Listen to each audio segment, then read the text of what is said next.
My 32F husband, 34M, is claiming that he didn't know my sister, 33F, is gay and is now saying he doesn't want our kids, 12M, 8F, 6F, around her. Me and my husband have been married for 9 years and have a son, 12, and 2 daughters, 8 and 6. I have very demanding job and work long hours, so my sister watches our kids on weekdays because she works from home. The schedule is that I get the kids up and drop them off at my sister's house at 6:30 and then go to work. My sister feeds the kids breakfast and gets them to the bus stop. After school the bus drops the kids off and my sister gives them snacks and helps with homework until my husband picks them up at 5. I get home from work at 6:37. My sister and I are very close and I'm extremely grateful to her. She loves and spoils my kids, she's basically like a third parent to them. I pay for all her groceries and my kids help her around the house in return. On Monday I got an urgent call from my husband after he picked up the kids. He said that I needed to leave work immediately so I could come home to have an emergency discussion with him. I panicked and rushed home because he wasn't answering any of my calls after he hung up. When I got home my husband proceeded to dramatically tell me that my sister was gay. Apparently, when he got to her house her girlfriend was there and they kissed in front of him. I actually laughed when he told me this because my sister has been out since I was a teenager and her girlfriend and her have been together for 3 years. He is claiming that he thought her girlfriend was just her friend and that mentions of her being gay were just jokes. My sister's girlfriend doesn't come to a lot of family events because she travels for work and our family doesn't really talk about her being gay that often. Still I can't believe that he wouldn't have figured this out in the 13 years he's known her. It's been so long that I can't remember if I ever verbally told him that she's gay. My husband said that he doesn't want her around the kids anymore because she will influence them and wouldn't explain what that meant. I told him that I wasn't going to cut my sister out and he said I could still see her but not the kids because they are too young. I asked what the hell he expected to do for childcare if we couldn't use my sister and he suggested I take a week off work while we figure it out, which I absolutely cannot do. I didn't want to yell at him in front of the kids so I said I was going to take a walk to calm down and we would discuss this later. When I got back my daughters were crying and my son was upset. He told me that their father had told them they weren't allowed to see their aunt anymore because she was having personal issues. I blew up at my husband and told him that he was being bigoted and selfish and that I wasn't going to cut my kids off from their aunt who loves them because he was too stupid to notice that she's gay. Then I packed the kids up and went to stay with my sister. I have no idea what to do. I love my husband and I don't want a divorce, but there's no way I'm gonna cut my sister off. I can't believe my husband didn't know she was gay, but I don't know why he would lie about this. He's never said or done anything homophobic before. I know I shouldn't have yelled at him like that, but I was furious that he said that to the kids. Any advice would be appreciated because I'm at a complete loss here. TLDR, my husband is claiming he didn't know my sister was gay despite knowing her for 13 years. He is now saying that he doesn't want to allow our kids around her even though she helps out with the majority of childcare. Edit. After reading the comments I think that unfortunately you guys are right. This is so out of the blue that I was looking for reasons as to why he might not be a bigot, but I think he just is. If it comes down to him or my sister I am choosing my sister. At this point I am so upset with him that I don't know if I would take him back if he came begging on his knees. He said what he said and he can't take that back. To answer some questions, we don't really talk about politics because he doesn't really engage. I will mention something and he'll just respond, okay, or, huh. Our life has been so hectic lately that we don't have a ton of alone time together, and when we do we don't talk about politics. We live in a pretty liberal area and he's never expressed any right-wing beliefs to me before, so I never thought that he had any different views. My sister being gay doesn't come up that much. Her girlfriend isn't around us or our kids a ton, and my sister's sexuality isn't a topic of conversation because it's just something that is. Like she's gay and that's that, so it doesn't really get discussed. I talked to my sister and she said that they don't really interact that much. When he comes to get the kids he will usually just say hello and nothing more. He's been ignoring my calls and texts, so I'm going to go over to our house tomorrow when I know he's home and have a discussion with him. I'll post an update. Thanks for all the advice. Update. This is an update to a post I made earlier. It got removed, but I posted the original text on my profile if you would like to go and read it. So it turns out a lot of you were right and my husband was lying about not knowing my sister was gay. He wasn't answering any of my calls or texts, so I went over to the house when I knew he'd be there to talk. After we sat down I said that the only way I would even begin to consider working this out was if he gave me the reason why he was suddenly acting like this. Agreed to go to couples and individual therapy to work on his hurtful views and apologize to me, the kids and my sister. He started saying all the same stuff about my sister being a bad influence on the kids and not being in line with his moral compass.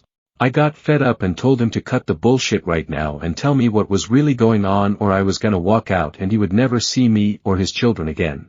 I've never spoken to him like that before and I think it rattled him because he spilled the whole story. Long story short, he's been having an affair for the past year. Now that I think about it, makes sense. I thought that maybe he was pulling away from me, but I figured it was just stress from work and kids. He admitted that when he had to go into the office on weekends it was just an excuse to see her. Sometimes he would take a half day at work to go and be with her until it's time for him to pick up the kids. In his words, he was neutral about my sister being gay until his girlfriend opened his eyes. Apparently when he mentioned my sister to her she was shocked and started sending him lots of podcasts and YouTube videos on the subject. So for the past year he's been falling down a right-wing rabbit hole and I had no idea. He said that he knew I wouldn't accept his new beliefs, so he was forced to hide it from me. He also admitted that he's been wanting a divorce for a while and not just because of the affair. After watching the videos and podcasts he started to resent me because I'm not a traditional wife who stays at home to cook, clean and take care of the kids so that he can relax after work. He said that seeing my sister kiss her girlfriend was the final straw because he realized the extent what his children were being exposed to. So he pretended to not know about it and made it this giant issue. In his mind this was the perfect solution because he could finally make me see things his way and become a stay-at-home mom, or I would divorce him and he could come away looking like the good guy. Then he said he's going for full custody to protect his kids. I'm not super proud of it, but I flipped out at him. I called him a lot of names and told him that it'd be a cold day in hell before he even got 50-50 custody. I said if he wants to talk to me again he'll have to contact my lawyer. Then I stormed out before I could smack him or something. In all honesty, this is a total nightmare and I feel like I'm partially to blame. 13 years together and I didn't notice he was changing overnight. I didn't think he was the type gets sucked into this sort of thing, but I guess he's stupider than I thought. I also never expected him to be a cheater either, so maybe I didn't know him as well as I thought I did. On the other hand, the comments on my last post have made me do some thinking and I realized I was not very happy in our marriage. A lot of people were asking what we even talk about, and the honest answer is we don't.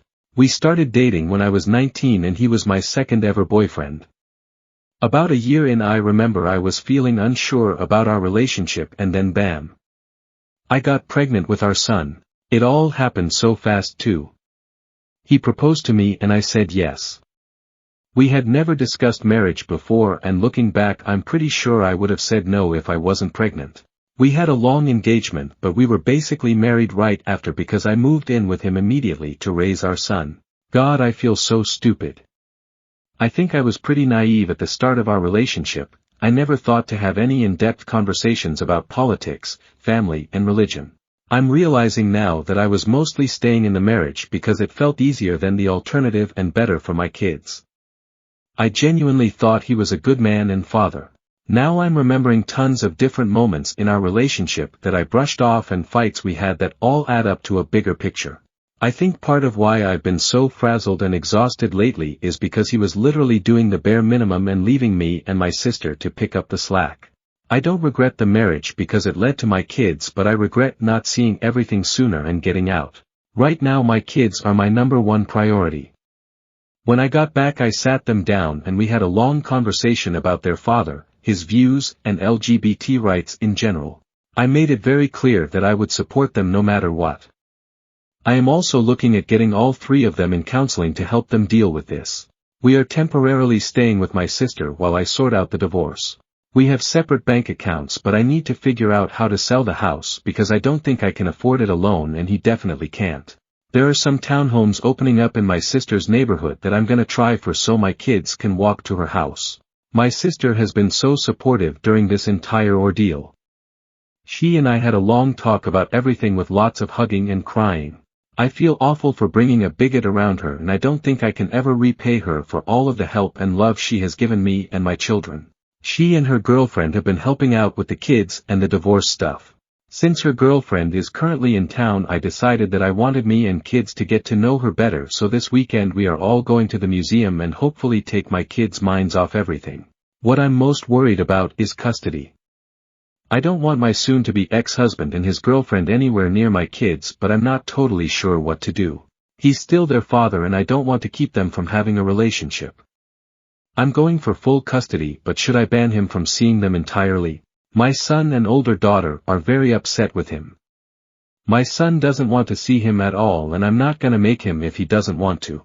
I'm sorry that this is long and kinda rambly, but it feels nice to get my thoughts down. This whole situation has been overwhelming, so again any advice going forward would be appreciated. I might update in the future after everything is settled to let you guys know how things are going. But in the meantime, I would like to thank you all for the helpful comments and messages. Story number 2. My best friend accidentally sent me a text about secretly hating me. Hi everyone, I want to begin by thanking you all for the love and support on my first post. People have been asking me to update. I wasn't sure exactly how to do so, but hopefully this works. Last night, I went to my now ex-friend's house to pick up some items left during my rushed exit the other night. Ex-friend is visiting family out of state for Thanksgiving, so she wasn't present. However, one of her roommates, R, was there, and we ended up having a little chat about what happened. R and I are pretty close, so I felt comfortable telling/showing her what happened. She was just as shocked and confused when reading through the messages, and assured me that I did nothing wrong. She also promised me that everyone else in our friend group loves me and wants me around regardless of what ex-friend may think. She told me that she's going to sit ex-bestie down when she gets home and call her out on her BS. I do feel pretty guilty about potentially turning the friend group away from ex-bestie, but I'm choosing to let her actions speak for themselves. I do still plan on taking a little step back from everyone else in the group, though. As much as I truly do love my other friends, I know that after this I won't feel safe enough to come around all the time, and truly be myself. I think it's going to take me some time before I can be around everyone without overanalyzing my every move. I'm a big overthinker/people pleaser, so I know that the next few interactions with everyone, I'll be laser focused on whether or not I'm being fun enough, which wouldn't be very fun for me lol. As for my birthday, I'll be spending it with family, as many of you suggested. In the end, I am glad to have gotten some kind of validation from someone else in the group. And, everyone's kind words on here really helped as well, so thank you THT fam. Growing Heart. Story number 3. My wife of 10 years just left me. Where to find the strength to keep going? Hey guys, I don't know if these kinds of posts are allowed here or not, but I'm desperate. My wife and best friend of 10 years, been together for 14, just ended things. We just bought a house a year ago. Well, actually her mother bought the house for us all to live in and poured all kinds of money into renovating an in-law suite on the bottom floor. Her mother-in-law has been more of a mother to me than anyone I've ever known certainly, and I love her dearly as well. About a month ago I could tell something was seriously off. Shortly after that she sat me down and told me she was unhappy and didn't know if she wanted to, or could, fix it. There had been a lot of little things that she let slide that she compartmentalized, and eventually it all stewed and turned into resentment, I assume. We scheduled some time with a marriage counselor shortly after that conversation, but it was going to take about a month in order to see someone. Over the past month, I have made major strides to not only better myself but to make myself more emotionally available. I made huge progress in cardio/running, which my wife is a huge fan of, but that whole month she was on autopilot. I was doing everything I could to get us back on track and save the life that we had built together. After our first counseling session, which I thought went okay, I asked her to give me her perspective on things. And at the end of that conversation she told me she didn't think she loved me anymore and couldn't stay at the house after saying what she said. She needed some space to process things and decompress. She left that night to go to a friend. The worst week of my life passed before she contacted me and told me she wanted to talk. I rushed home to find her packing more of her things. She said she didn't feel anything in her heart for me anymore, and it has been soul-crushing for me since. We're both 37 years old. I thought we had life figured out. We recently both got awesome jobs, a beautiful home, her mother is taken care of for life, I thought, and we can do whatever it is we wanted to do. How do I grapple with these feelings of loss, abandonment, hopelessness? I've been to some really dark places that I'm scared to say out loud over the last few weeks, and I don't want to hurt anyone else with any of my actions, but I don't know what to do.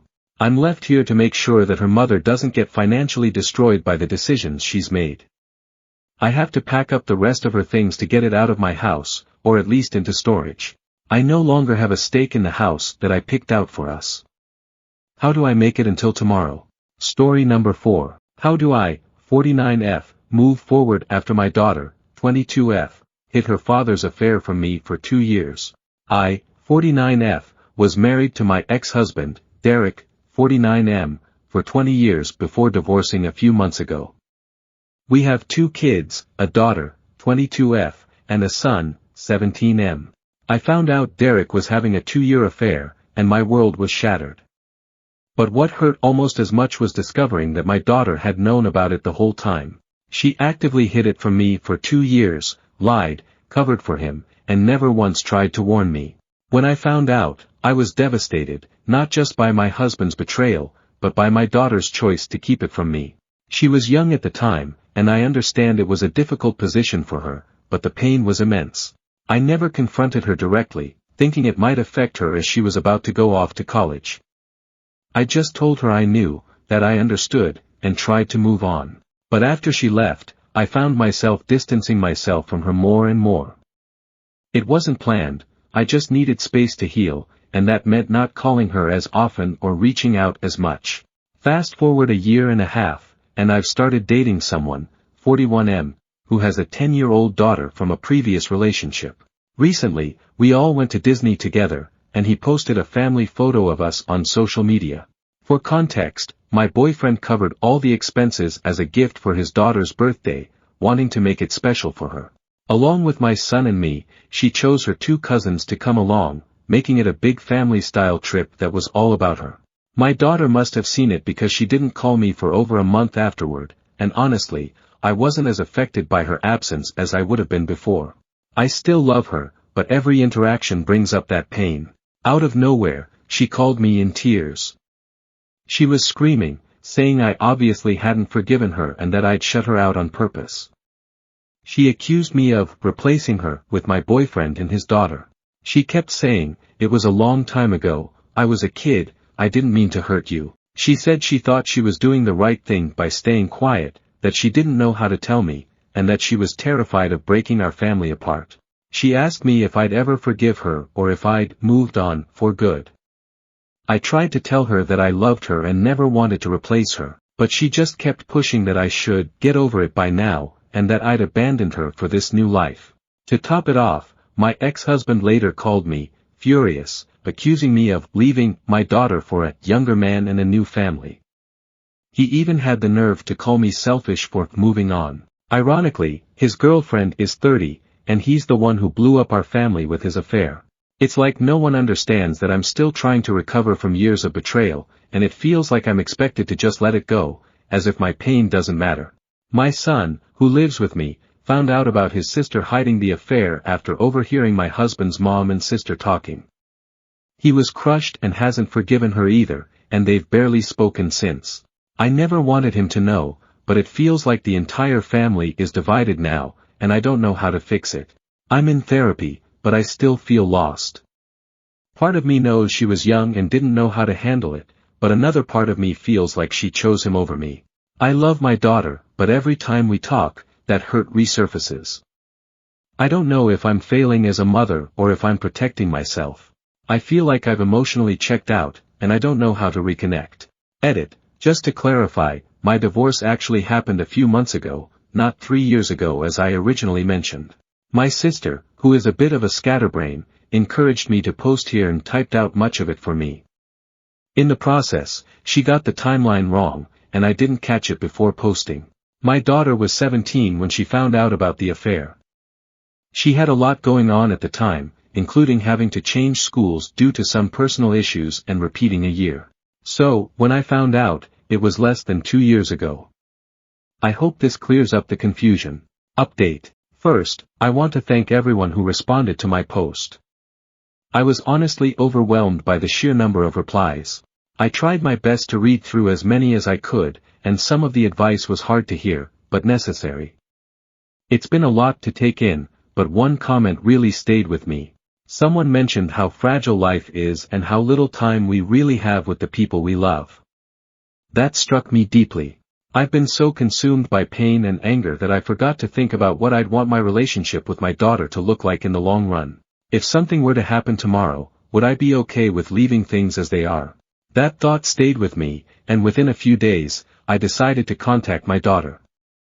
I told her I wanted us to talk, not to rehash the past or point fingers, but to figure out how we could move forward. She was hesitant at first, which I completely understand. We had the conversation a few nights ago, and while it wasn't easy, I'm grateful she was willing to open up. There were tense moments, and I won't lie, it was hard to hear some of what she said. But for the first time in a long while, I felt like we were finally addressing what had been festering between us. We talked about what had happened, and I finally asked her for the truth about everything. When I first discovered her father's affair, he told me that she had always known about it. In fact, he claimed she had been his ally, hiding things from me multiple times. He even said that she disliked me and was on his side. Hearing that from him was devastating. I couldn't believe my daughter would do something like that or feel that way about me. The way I found out about the affair was awful, and the idea that my daughter had played any part in it, even unknowingly, made it so much worse. At first, she was very reluctant to talk about it, but eventually, she opened up and started sharing everything, including what led up to her actions. A few months before discovering the affair, she had been involved in a difficult situation at her high school. Without going into specifics, it was a matter where her actions led to serious consequences. The school had a zero-tolerance policy, and as a result, she was expelled. She had to transfer to a new school and repeat the year. On top of that, her grades took a hit, and she was finding it challenging to get back on track. When it happened, I felt it was important for her to face the full weight of her actions and take responsibility for what she had done. I grounded her and took away her electronics, hoping the consequences would help her reflect and grow. I wanted her to understand the gravity of the situation and emerge from it as a better person. Her father, however, completely disagreed with my approach. He felt I was being too harsh, insisting that she had already learned her lesson and needed support rather than punishment. The tension in our household became unbearable. Between my frustration with him and my disappointment in her actions, I found it harder and harder to communicate properly with her. There were constant fights, arguments that seemed to erupt over everything and nothing at the same time. It wasn't just them. Therapy over the past year helped me realize that I played a part too. My hurt and frustration often came out as anger, and instead of addressing things calmly, I let my emotions take control. I was constantly angry and frustrated, and my mood probably created an even more tense and uncomfortable environment for everyone. So, when she found out about his affair shortly after, she was angry at me and still reeling from everything that had happened. She admitted that part of her decision to stay quiet was fueled by a desire to get back at me. She felt like keeping the secret was her way of taking revenge, though she now realizes how wrong that was. She also told me she had tried to get her father to come clean, but he discouraged her from doing so, telling her that I had already been disappointed enough by her situation and that she shouldn't make things worse.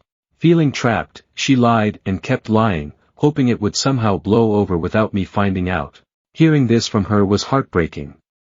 It didn't justify what she did, but it helped me understand her perspective. Knowing her father pressured her to keep his secret makes my anger toward him even stronger. He broke everything with his affair and then used our daughter to cover for him, making her feel trapped and responsible for his lies. I hate what he put her through. To be honest, our marriage was already going through a rough patch at the time, and we likely would have ended up divorcing anyway. However, it's one thing to fail as a husband, but to fail so completely as a parent is unforgivable. They always had a good relationship, and I never wanted to ruin that for her, even when I was angry. But seeing how he used her in his lies has only deepened my resentment. I told her that I've been hurt, not just by her actions, but by how deeply they shook my trust in her. At the same time, I reminded her that I love her, and I always will. I said that while I can't change the past, I want to rebuild our relationship. We agreed to take things one step at a time. I suggested we try online therapy together, and while she was hesitant at first, she agreed. She's already been seeing a therapist on her own and wasn't sure about opening up in a joint session, but I think she ultimately realized how much I want to make this work. I also brought up her brother. They've never had the closest relationship, he's always been more of a reserved, independent person, while she's more outgoing and emotional. There's been tension between them in the past, and ever since he overheard what happened with her hiding the affair, they've barely spoken. I've tried to talk to him about maybe giving her another chance, even when I wasn't on the best of terms with her. I really want them to have a good relationship, but I also don't want to push him too much. He's his own person, and I don't want him to feel like I'm trying to force him into something he isn't ready for or doesn't want to do. He's allowed to make his own decisions, and if they need time apart to heal, I'll respect that. Someone mentioned the unrealistic standards we often hold women to, and I've been thinking a lot about that. I don't hold her to any impossible standard just because she's a woman. She is the light of my life, but sometimes, I realize I've shared everything in such a negative way because of how it all played out. I'm just trying to make sense of it all. I don't know exactly where I stand or what I'm feeling at times. I'm just moving through life like anyone else, doing the best I can. Thank you all again for your advice and for giving me the push I needed to start this conversation. It's not easy, but I'm hopeful we'll get through this, one step at a time. Story number 5. My husband and I exchanged gifts. It's funny how we both came up with the same idea. Here's your eggnog, I said, handing my husband the mug, with extra cinnamon and whipped cream just how you like it. He took the mug and sipped it. That's good, he said quickly taking a second sip. Do you want to exchange gifts now or after breakfast? I asked. Whichever you prefer is fine with me, he replied. I think we should do it now. I reached under the tree, and grabbed the gift I'd gotten him. You should open yours first, he said when I tried to hand the gift to him. Okay, I put his gift down and picked up the one he'd gotten me. As I unwrapped it, he quickly drank the rest of his eggnog and set the mug on the table. Something wrong? I asked him. No, he said, why would you think that? You only chug your drinks like that when you're nervous. I gestured at the mug. I'm fine, he insisted, finish opening your present. He nodded at the partially unwrapped box in my hands. Under the wrapping was a plain white box. When I lifted the lid, I found a stack of papers. What's this? I pulled the papers out and read what was written on the first page, divorce papers. I dropped the stack back into the box. I can't keep living with you like this, he said, this is what's best for the both of us. I wish you had something sooner, I replied, my gift seems like such a waste now. You can return it, he said. No, I can't, I replied, you might as well open it. I handed him the gift. He took it and opened it. When he saw what it was, he gave me a confused look. I can't keep living with you either, I explained the reason for the gift. My husband looked over at the empty mug on the table next to him as he realized what I had done. He tried to stand up but fell to the floor instead, the empty box of rat poison I'd given him tumbling out of his hands. Story number 6. My motherly aunt wants me to give up my unborn baby girl to my godly infertile cousin. I, 24F, am currently 8 months pregnant with a baby girl, and my aunt/cousin have been giving me trouble since I have announced the news. My partner and I already adore our girl and have no plans to give her up, but my aunt wants me to give up my child to my cousin, who has been suffering for infertility for the past 5 years. For more context, my aunt has raised my sister and I as a motherly figure after our mother passed away when we were very young. We have been quite close with our aunt-cousin throughout our life and have been trying to support my cousin through her struggles with infertility. My aunt is also very religious, being a Mormon who regularly attends church and has a very rigid, close-minded view on morality values and living a good life. She believes that a child deserves a strong, foundational religious upbringing with a strong, providing father and a loving, attentive mother. Since my partner is not Christian and because we both have full-time jobs and careers, she believes that my child will grow up confused and misguided in our household due to our religious differences. lacking a proper sense of identity and adequate care. She says she fears that our child's well-being will not be put first in such an environment and that our kid could likely go down a dark, immoral path. According to her, my cousin, who works part-time from home, and her husband are way better able to provide my child with a loving home with good values and religion. I have both my aunt and cousin blocked on most forms of communication and I have moved to a new home, where they do not know the address.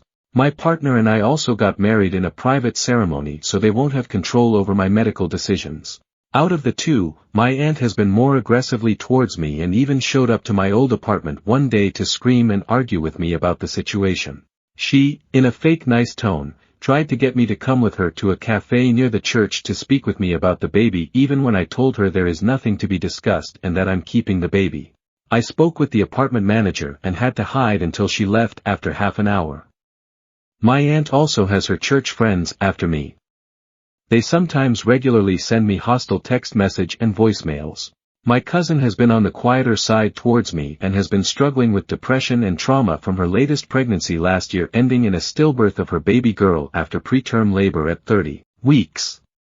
She has been regularly posting on social media and has joined motherhood-related groups. I've heard through gossip that she is trying to get a baby through those groups and has been banned from a considerable amount of them to her dismay. She had been harassing young moms and widows for their babies. My cousin is desperate for a baby to fix her family and is apparently waiting for my name to give birth for my baby girl, who she apparently sees her own late baby in. My aunt and her are apparently sure that I will be overwhelmed with my decision and the responsibilities with motherhood that I will give more to my baby by letting my cousin and her husband adopt her. My aunt says that giving my baby to my cousin shouldn't be as hard as it could be because we are family and that I could have a baby later on as I am still young and have plans to attend grad school after working for a while. My cousin also apparently wants to get into contact as we had before my pregnancy.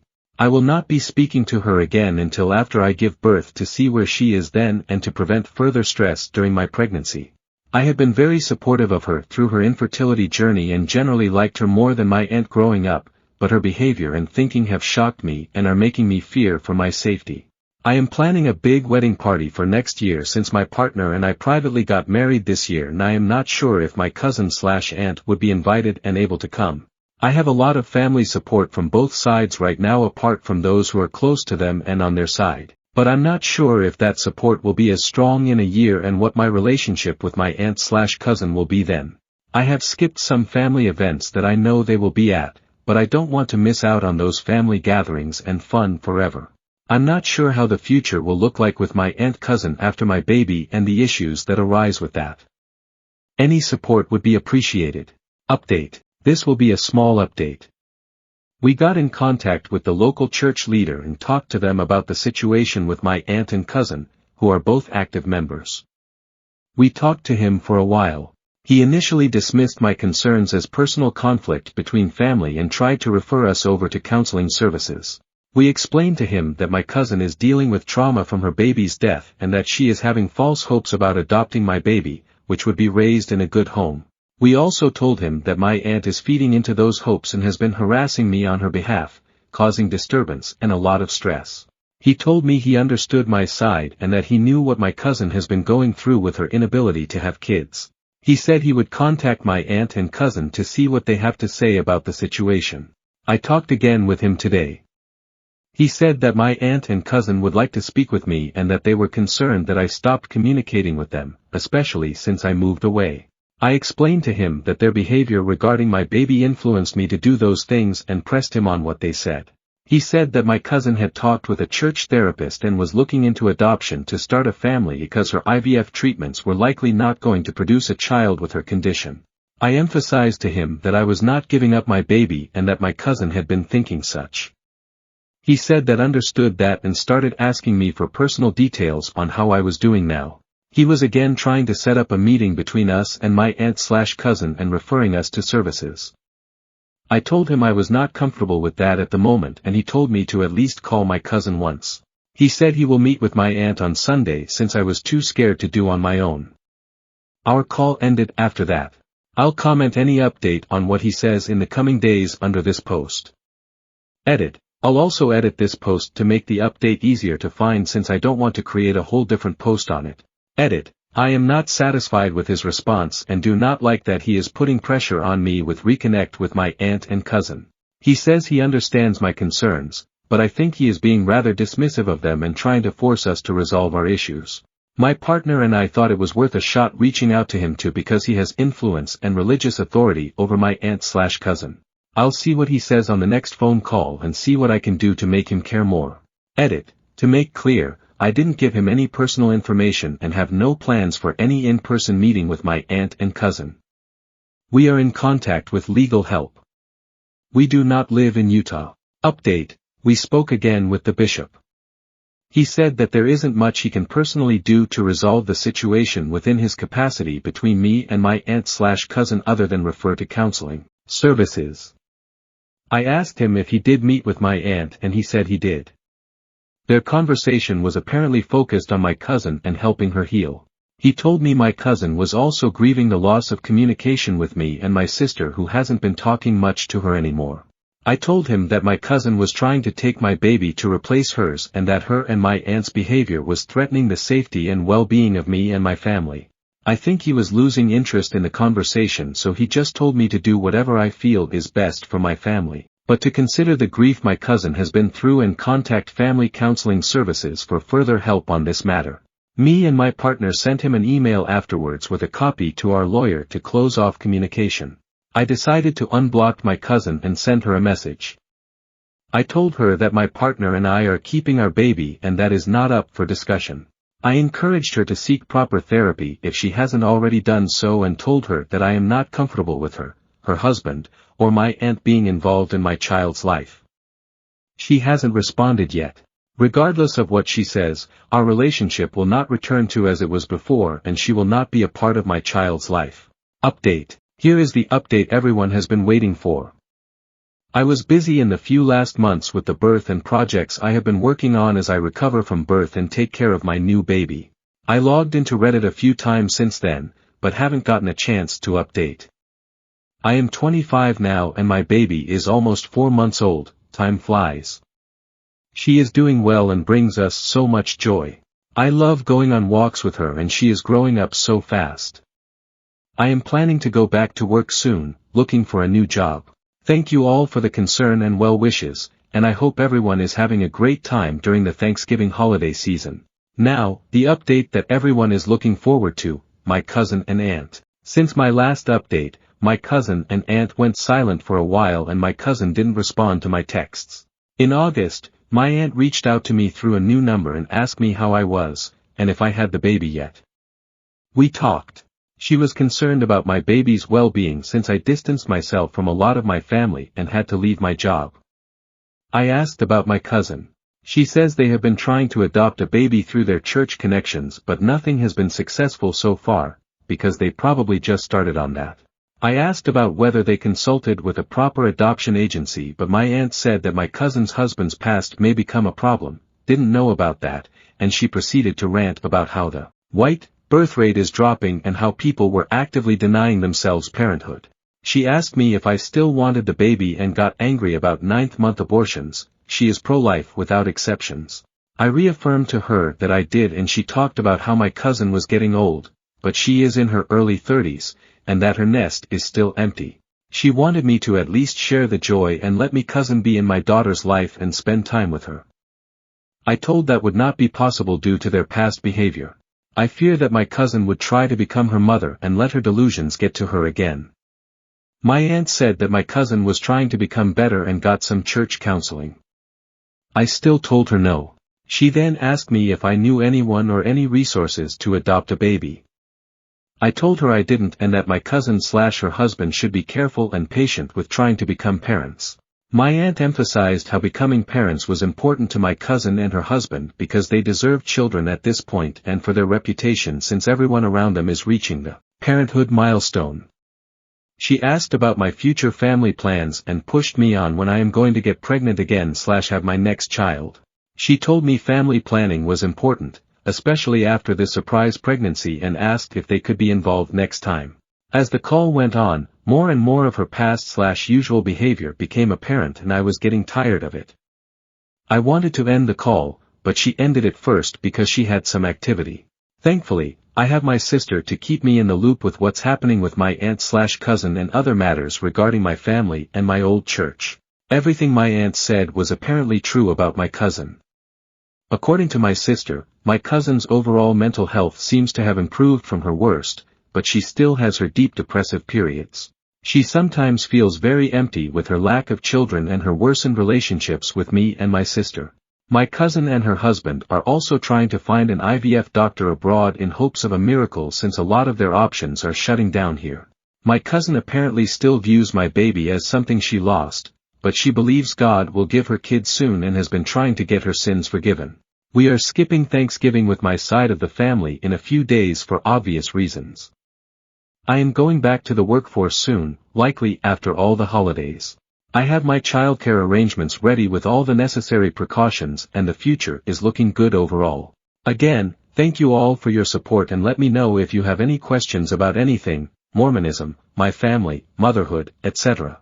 Story number 7. Am I the asshole? For making my spouse take our daughter to the doctor. For context, I, F35, have been married to my spouse, M36, for 12 years. We have 2, ages 5-11, children together and he has raised my older 2 children since they were 2-4. They are now, 15-17, he is the only father they have known and proudly call him dad and he proudly says they are his children. Well, our 17 years old has been sick for a few days.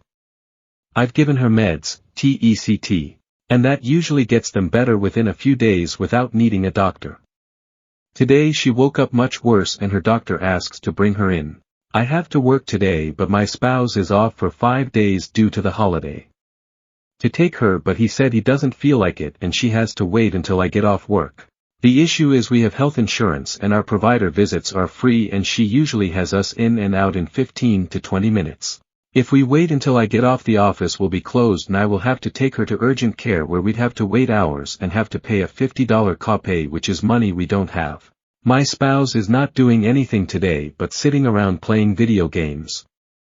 I can't take off work because I have already taken too many days off. I asked why can't he just take her. He blew up at me and said I am forcing him to do something he doesn't want to do. She is miserable, fever, sore throat and her COVID test came back negative. I fear it may be strep. Also if we wait we run the risk of the pharmacy closing and we won't be able to get meds until Friday because tomorrow is the holiday. After we went back and forth he finally took her. But now he is pissed because he had get up and do something he didn't want to do.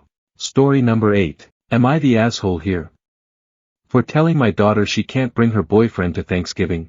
I, 49F, have 2 kids, Mia, 22F, and Ben, 19M. Mia has been dating her boyfriend, Jake, 23M, for about a year. I've met Jake a few times, and while he's polite on the surface, I find him a bit abrasive. Jake is vegan and extremely vocal about his food choices. At nearly every family gathering, he's made pointed comments about our meals, questioning why we eat meat or buy non-organic produce. At first, I brushed it off as youthful enthusiasm, but over time, it started to grate on me. The last time Jake came over for dinner, I made a pasta dish with a side of salad to accommodate his dietary preferences. Despite this effort, he still managed to criticize the meal, asking why I didn't use real Parmesan cheese, since authentic Parmesan isn't vegan. When I offered him dessert, an apple pie I baked from scratch, he declined and said he doesn't eat sugar because it's toxic. He didn't just decline, though he launched into a 5-minute lecture about how processed foods are ruining society. The rest of the family was visibly uncomfortable, and I had to steer the conversation away to keep the peace. Thanksgiving is a huge deal in our family. We host it every year, and I spend weeks planning the menu. It's all the traditional stuff: turkey, mashed potatoes, stuffing, green bean casserole, pumpkin pie. I take a lot of pride in the meal, and I love how it brings everyone together. This year, we're hosting about 15 people, including my parents, my sister's family, and a few close friends. A couple of weeks ago, Mia asked if Jake could come. I hesitated, remembering his previous behavior. I told her I wasn't sure it was a good idea. She promised he'd be on his best behavior and wouldn't make any comments about the food. I still felt uneasy. I know she loves him, but I don't think she fully grasps how uncomfortable his attitude has made the rest of us. After thinking about it for a few days, I told her no. I explained that Thanksgiving is stressful enough without worrying about Jake criticizing the meal or making anyone feel judged. I said I wanted this day to be about family, tradition, and enjoyment, not navigating dietary debates or awkward tension. Mia was furious. She accused me of being unfair and disrespectful, saying that Jake is an important part of her life and should be treated as such. She argued that I'm making assumptions about his behavior without giving him a chance to prove he can behave. I tried to explain that it's not personal, I just want to avoid conflict. But Mia wouldn't hear it. She said I was being rigid and controlling, and now she's threatening not to come at all if Jake isn't welcome. Ben, 19M, my son, thinks I'm overreacting and that I should just let Jake come. My husband is caught in the middle. He understands my frustration with Jake but thinks banning him outright might have been too harsh. Now, I'm second-guessing myself. I don't dislike Jake as a person, but his behavior puts me in a difficult position. I don't want to ruin Thanksgiving, but I also don't think it's fair to prioritize Jake's feelings over the comfort of the rest of the family. Mia thinks I'm being unreasonable, Ben thinks I'm being too strict, and my husband just wants everyone to get along. At this point, I'm starting to wonder if I'm being inflexible or if I have a right to set boundaries in my own home.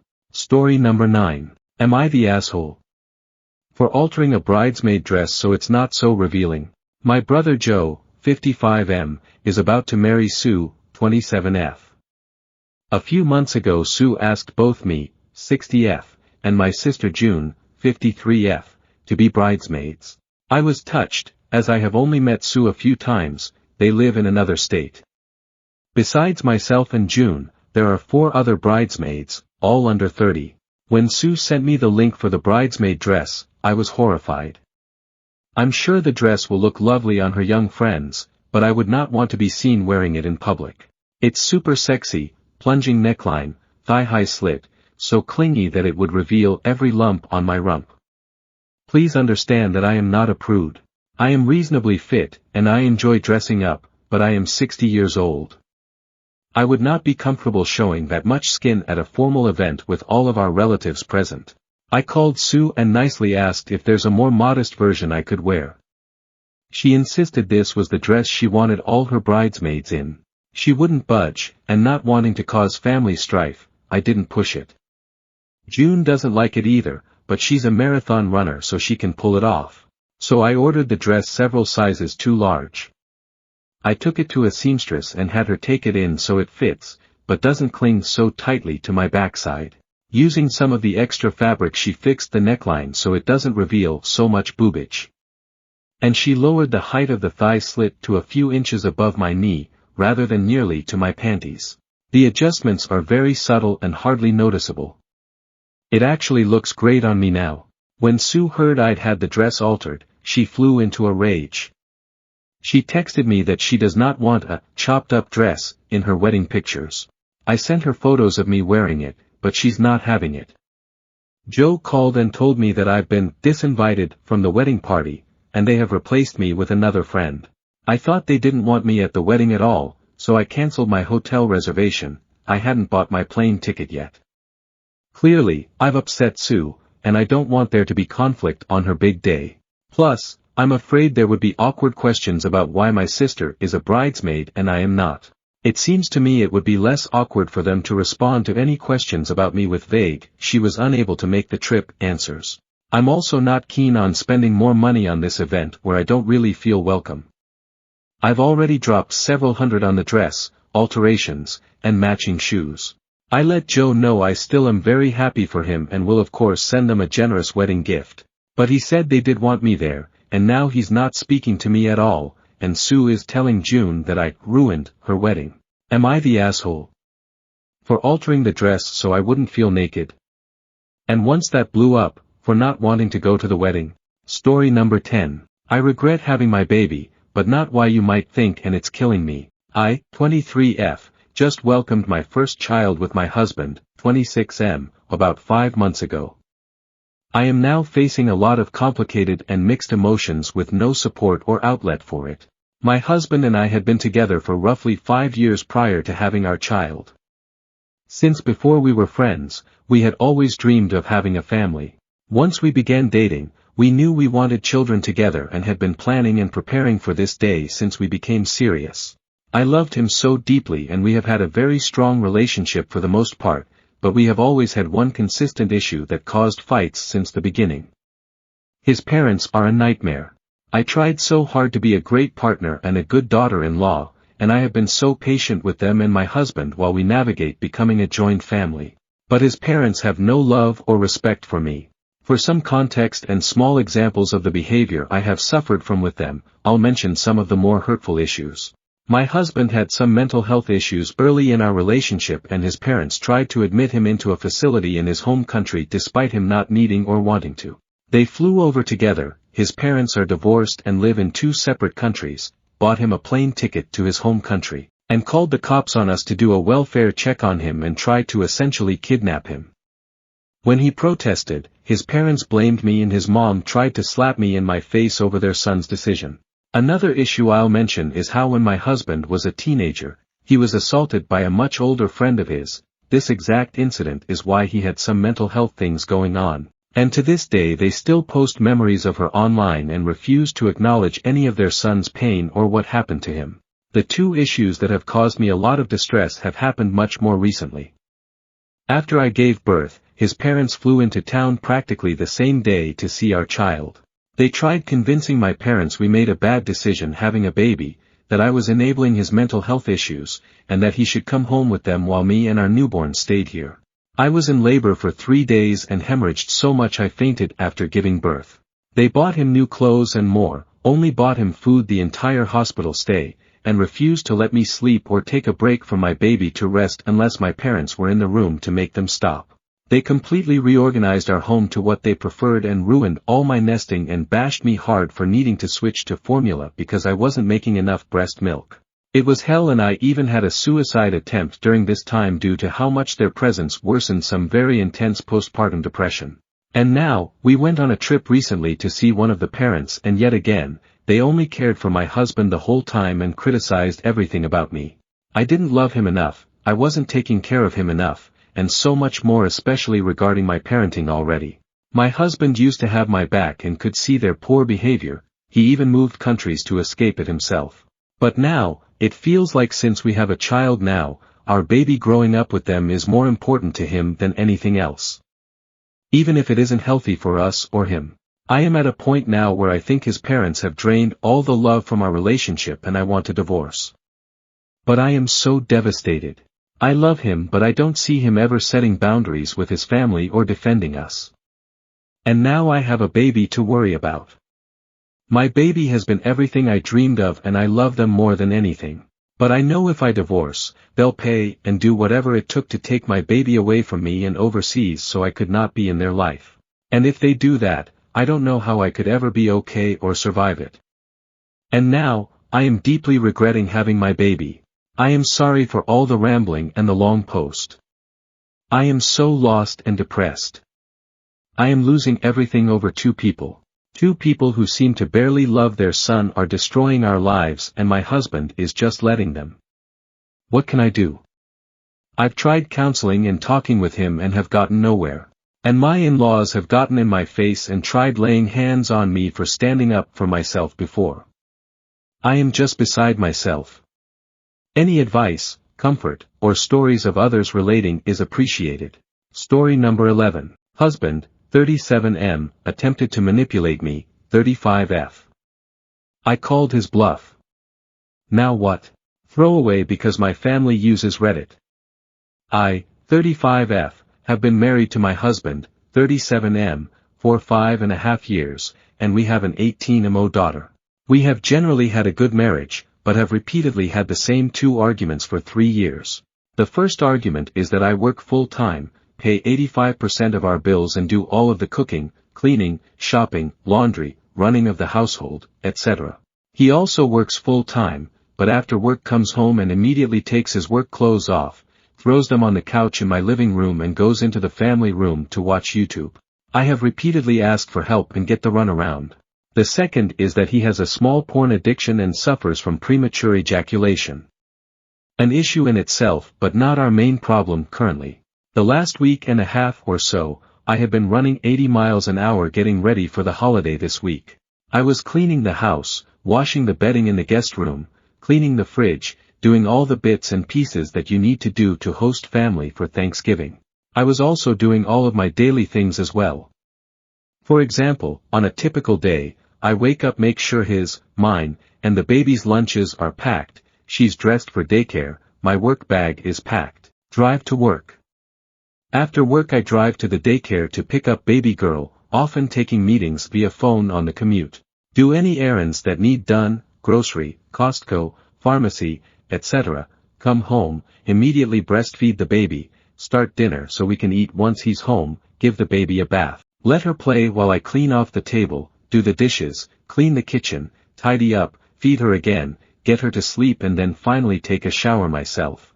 It's basic daily tasks, but I don't stop until 9 to 10 at night. Last week I asked again for help but was told that he needed the break because he is tired. I naturally told him that I never get a break and I'm tired too and need help with the house, and if he can't contribute half financially, he can at least contribute half of the cleaning. He shut down and just gave me the silent treatment for 2 days, then asked me if I wanted to go to his mother's house with him and the baby. I said only if he wasn't going to ignore me the whole time. That was the match that lit the fuse. He exploded. Evidently, I have done nothing but bitch for the last 3 years, he hates cleaning and isn't going to do it, that if him contributing is such a big deal then we should divorce. I asked him to explain what that looks like to him. He said I'll get an apartment and sign the house over to you, refinance it in your name. We'll split custody 50-50 and split her expenses 50-50 as well. He then stormed out of the house and went to his mother's until about 1 a.m. He again gave me the silent treatment for 2 days. The other day I asked him how his apartment hunting was going and he said what? I told him I thought he was right, I have been bitching about this for 3 years, I'm miserable and he's not helping make my life easier. That I agreed divorce is the best option and that I would rather separate as friends and be good co-parents than grow to hate him and feel stuck in a toxic marriage. He then said I only said that to scare you into shutting up. Basically, he attempted to emotionally manipulate me to get his way. As someone who grew up in a toxic and abusive childhood, this immediately shut me down emotionally. Like I look at him and I feel nothing. He is trying now to get back in my good graces, bringing flowers, chocolates, and all it does is make me angrier. I need advice. Is the fact that he tried to manipulate me and admitted it a valid reason for me to just want to shut this down? Because I have to be honest, I'm tempted to ruin Thanksgiving. I don't know if I'm just angry and reacting out of that or if I am truly at the end of my rope. Story number 12. I, 34F, am thinking of just never coming back after Christmas to my boyfriend, 31M. I have been with my boyfriend for almost 6 years. 2 years ago, we had a conversation where I made it clear that I didn't want to wait more than 5 years for a proposal. At the time we were living in France and I was hoping for a proposal while we were there. It never came. We moved back to the US and got an apartment. I thought he'd eventually propose soon. We were coming up on our 5-year anniversary and the renewal of our apartment lease. At this point I had left Europe for him, before I had put off opportunities and waited for him to finish his PhD. When he talked about renewing, I said I would no longer enter any contracts with him without a proposal. He promised a proposal and now it's been 9 months later since that conversation. Now I live in a city that is very expensive, far from any family or friends for a job he took. It's hard on my job that is remote in a different time zone and it's starting to affect it. We are now getting closer to our 6-year anniversary with no proposal. I sat him down and was straightforward and told Hun that if he didn't want to get engaged that's fine, but I'd like to move back closer to family and just make break of it. He told me he had a ring and wanted to get married 100% but hasn't found the right time to ask. I told him that being tricked into waiting this long past when I placed a timeline was really making the whole thing unappealing in general and I never wanted to drag someone out to do it. That I live in one of the most expensive cities in the world for him and have no friends or family here, and apparently now I have a boyfriend that won't even propose despite this. He promised and even went and got the ring he bought. I didn't see it, it was just a box I saw, and said he'd do it right then. I said no, he had plenty of time to plan a proper one. He promised to do one. I didn't say anything to that. It's been over 2 months since that, and we are traveling to his hometown for Thanksgiving. His hometown is beautiful and he had planned a trip to this scenic area. I thought he may do it, but I asked if he was going to get a haircut the day before we left and he said no. Why? He looks like a mess right now. I realized then it wasn't happening. I was planning to go home for Christmas early, mid-December, he knows this, and come back right after Christmas. I'm thinking about just not coming back. I know I'm going to get the array of me and my husband took X amount of time and I'm glad I waited, or, if you really loved him you'd see it through, but I'm thousands of miles from anyone that cares about me with no friends. I left an amazing life in Europe to stay with him. It's ruining my job. It's breaking my bank to live in the city he had to move to for work. I'm depressed, I'm lonely, and as far as I can tell not worth respecting a timeline for a proposal. I've told a small amount of people and some think it's a shame because my boyfriend is so great. So would you leave, yes or no? Story number 13, entitled Mom and Son Try to Buy a Gun. So, having been at least 10 years ago, I wanted to share this wonderful bit of entitlement. I was working in the big blue box store in the sporting goods area. For anyone who has worked with alcohol, tobacco, or firearms, you will know well that there are rules and regulations when it comes to the sale of prohibited items or age-limited items. Essentially, if you wish to purchase a firearm, you need to fill out a form. Whether you can take it home or not on the same day depends on your background check, which is federally regulated. One such night, this sketchy-looking dude comes in and wants to purchase a single-shot children's rifle. Talking about wanting to take his kid out to shoot and whatnot. Whatever, I am not one to judge. At this point, the form is computerized, so I get it started, fill out my part and swivel it for him to answer the questions. He does so, no biggie. It comes back to me, I fill out a few more items before sending it to NICS. Not to be confused with Naval Crime Investigation Service. They take the info presented and it comes back delayed. Odd, this rarely happens, but if it does, I have to wait for them to call back later saying either proceed or deny the sale, usually about less than a week. I tell the guy this and he is upset. I tell him that I absolutely cannot, will not, sell this gun without their express approval. He leaves and I think nothing of it. An hour or two later, a lady comes in wanting the same gun. Says she wants to get it for her grandson. I think literally nothing of it until I ask for her ID and she presents me with her driver's license and a license to carry concealed weapons. Under normal circumstances, if a customer presents this to us, we fill the form out, make a copy of both licenses and send you on your way. Now not only did she want the same firearm, she had the same name and address as the guy who was delayed earlier. I inform my manager and he tells me to fill out the form but deny the sale as a potential straw purchase. If you don't know what this means, allow me to inform you. A straw purchase means you are purchasing a firearm for someone other than yourself who may potentially be not allowed to own firearms per law. Doing this can not only land you in federal prison for up to 10 years but you can also be fined up to $10,000. And not just the purchaser but the seller, as well. Not to mention the store can lose their license to sell alcohol, tobacco, firearms and ammunition. All of that said, I take the licenses, make the copy and print the form. I then inform the mother, yes, it was confirmed his mother, that we cannot sell either of them any firearms or ammunition as they tried to defraud the system to illegally purchase a firearm. She lost her mind at me and asked for my manager, who had my back and said that neither he or any of our other associates would be allowed to sell them firearms or ammunition.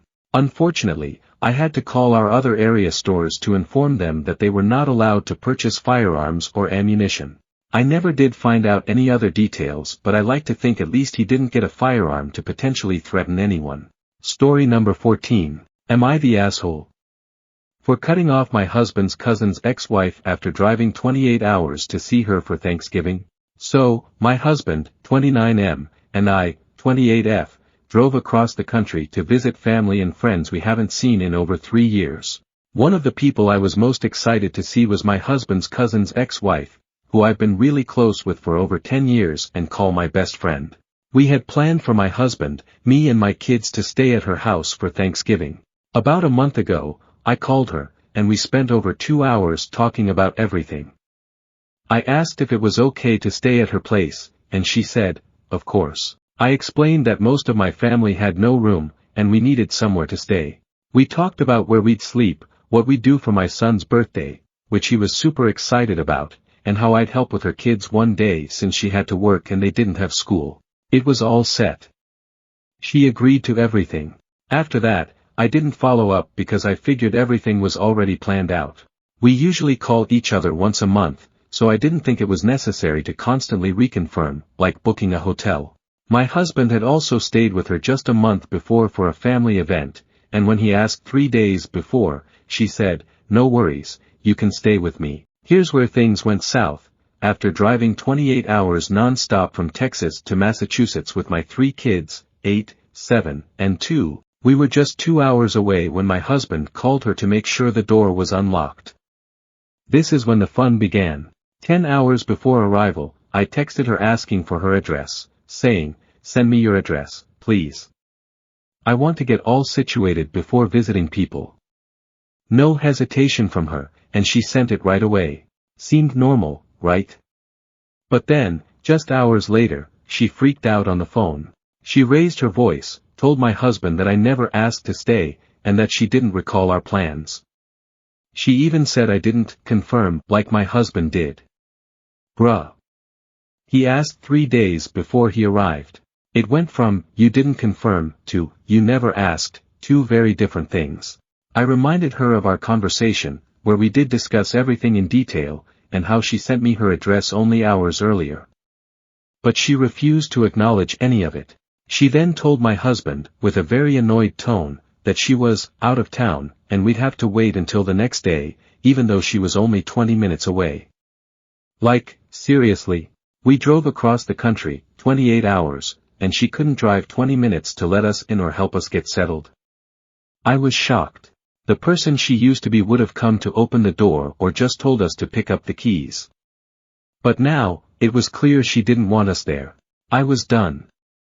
After the tone she gave my husband, which I heard over the car speaker and my kids heard too, I booked a hotel instead.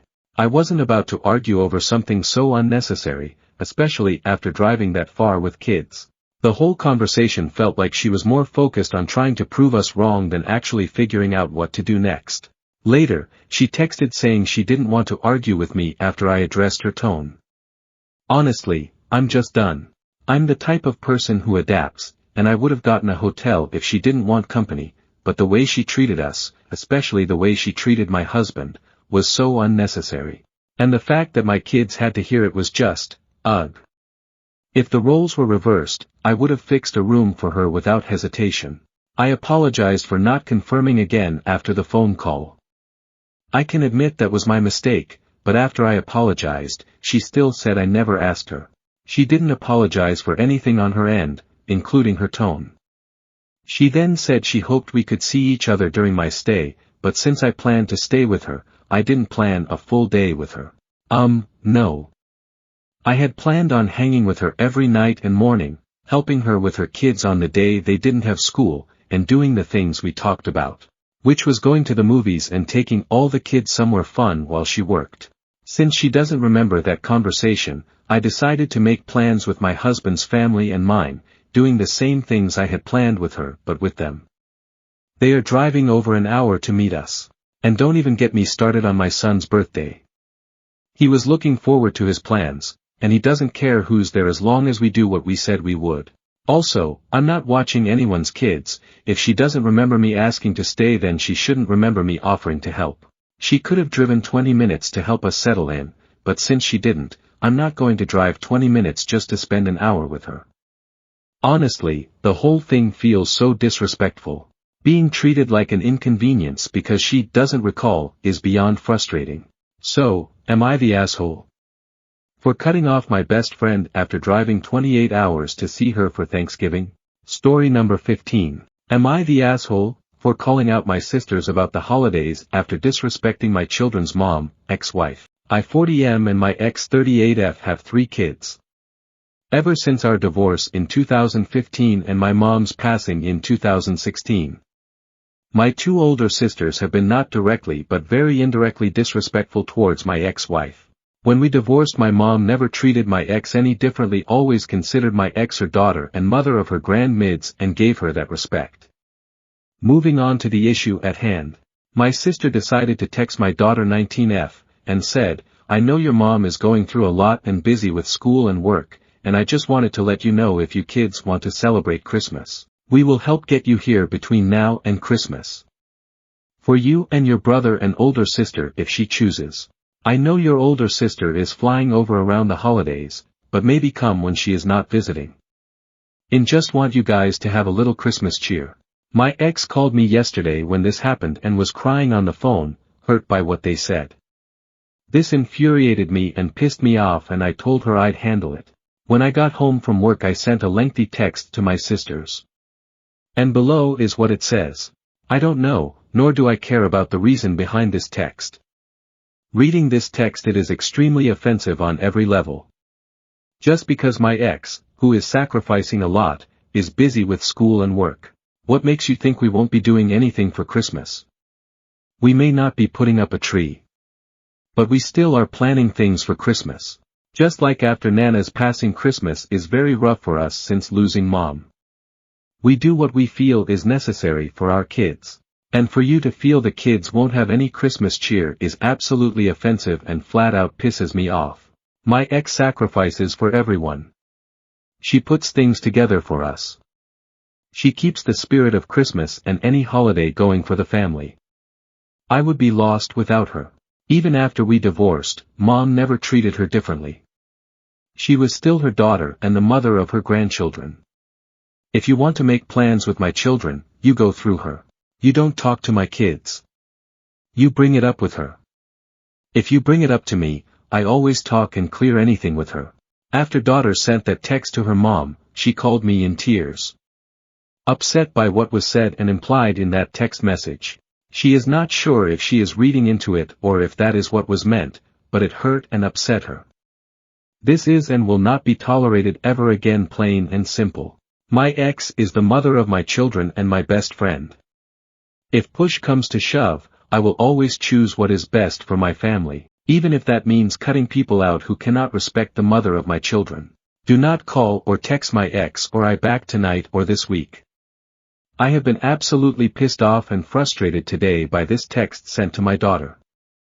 As far as my children coming out for Christmas, that is not and will not happen. Plain and simple. You have absolutely hurt my ex's feelings with that text that was sent. And absolutely infuriated me. Please abide by what I have requested and do not text or call any of us until after Thanksgiving weekend. After I sent that, my sister started texting and calling immediately. I'm sick and tired of them acting this way and treating my kid's mom like crap. After all she has sacrificed. My kids are older, so Christmas isn't the same as it used to be. Our kids this year want to go drive around and look at lights. On Christmas Day they want to just do stockings and hang out at home and watch Christmas movies and play games. Doing what's important, spending time with family. Am I wrong for being angry and my sisters and standing up for my kid's mom? Am I the asshole here on this? Honestly, I don't feel bad, as this argument has been brewing for years and it's finally come to terms. Sorry things so long. But love the Thunder family we have created and just need some advice or opinions on this. Thank you. And happy Thanksgiving to everyone and Merry Christmas. Story number 16. Am I the jerk for allowing my sister and mom to stop by the house, without giving my wife enough time's notice? She was not home. I'll try to make this short. My wife and I moved into a new home about a month ago. It's hardly 100% put together, but it's also not a mess. My sister flew into town for Thanksgiving. On the way home from the airport, my mom texted me asking me if they could swing by, in an hour, to the house and say hello. My sister hadn't seen the house yet and wanted to stop by and see it. We're seeing them for Thanksgiving at my parents'. This was just a quick 15-minute stop by, see the house, and leave. I said it was no problem, I was home, so they can come say hi. I texted my wife that my mom and sister were stopping by. She said that this wasn't okay, they shouldn't just stop without giving my wife, who wasn't home, any time to organize the house to her liking. I explained to her that my parents' house is always a mess, my mom and sister could not care less. When my wife got home, she was very angry. She said it's unacceptable that my mom and sister just came over without any advanced notice. She said that moving forward, we need more of a heads up when people are coming over and that it is not okay that I allowed my mom and sister to stop by without asking her. She said that no girl in the world would allow a spontaneous visit to their home. There always needs to be a heads up and ample time to clean the house. Just for a little more context, my wife gets along with my family. It has nothing to do with it being my mom and sister. She said that no one should ever spontaneously come over without ample time to prepare. Can I get some opinions on this? Story number 17. I just want some yams. It finally happened. I went to the grocery store midday, probably a mistake, because I had taken the day off work. I wanted to cook some chicken noodle soup. Simple enough. My wife asked me to pick up some yams for Thanksgiving. Again, simple enough. I get my cart and head to the produce area. Just as I get there, a nice older lady says, "Can I offer you an uplifting word from God?" I replied with just, "No, thank you." Another old lady standing nearby days, "We could all use the word of God." Now, if she had just stopped there, I wouldn't have cared or said anything. Just give me your little religious pitch and let me go about my day. Instead, she continues with, "Even after he saved us from that communist." I couldn't help myself. At this point I say, Jesus Christ. She is not a communist. It was just an election, not some mandate from God, and I just want some yams. She mumbles something about free speech as she scurries away. Fair point. She has free speech and so do I. If you want to spout off on something, expect others to do the same. I did get the yams, so all in all, not too bad. Story number 18. Funny green tea about Jackie Schroff. I was chatting with my friend when he shared this hilarious anecdote. It happened just after the lockdown was lifted in Mumbai, during one of his work trips to the city. Early one morning, before his return flight at noon, he decided to visit Juhu Beach. While strolling along the shore, guess who he bumped into? Jackie Schroff. He was there with 2 or 3 young boys, quietly cleaning the beach. No cameras, no showmanship, just a genuine effort to keep the beach clean.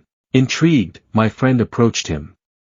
Jackie spoke with utmost humility, and when my friend asked for a selfie, he replied with a cheeky condition, "I'll give you a selfie, but only if you join us in cleaning." Awkward but determined, my friend found himself picking up litter at 7 a.m., all because Jackie had asked. As they worked together, my friend discovered Jackie's unapologetically funny nature, which made the whole experience even more surreal. After cleaning for a while, they shared a cup of chai at a local tapri, before Jackie hopped into his swanky Range Rover and drove off. I can't stop laughing at the thought of my usually snooty friend picking up rags on the beach, all because Jackie charmed him into it. Story number 19. Am I the asshole? For refusing to host Thanksgiving because my family keeps using my house as a free hotel. Thanksgiving is just around the corner, and I feel like I'm at my breaking point. For the past 5 years, I've hosted at my house, and it's gone from being something I genuinely loved to something I absolutely dread. The main issue isn't the cooking or cleaning, it's how my family treats my home like a free hotel. They don't just come for the meal, they show up days early and act like they're on vacation. My brother brings his kids, who immediately take over the living room with toys, snacks, and whatever mess they can make. My sister doesn't lift a finger, claiming she's just here to relax, and my mom spends the entire time critiquing everything I do. She even made me iron the tablecloth last year, saying it was embarrassing for the family to eat on wrinkles. Last year was the final straw.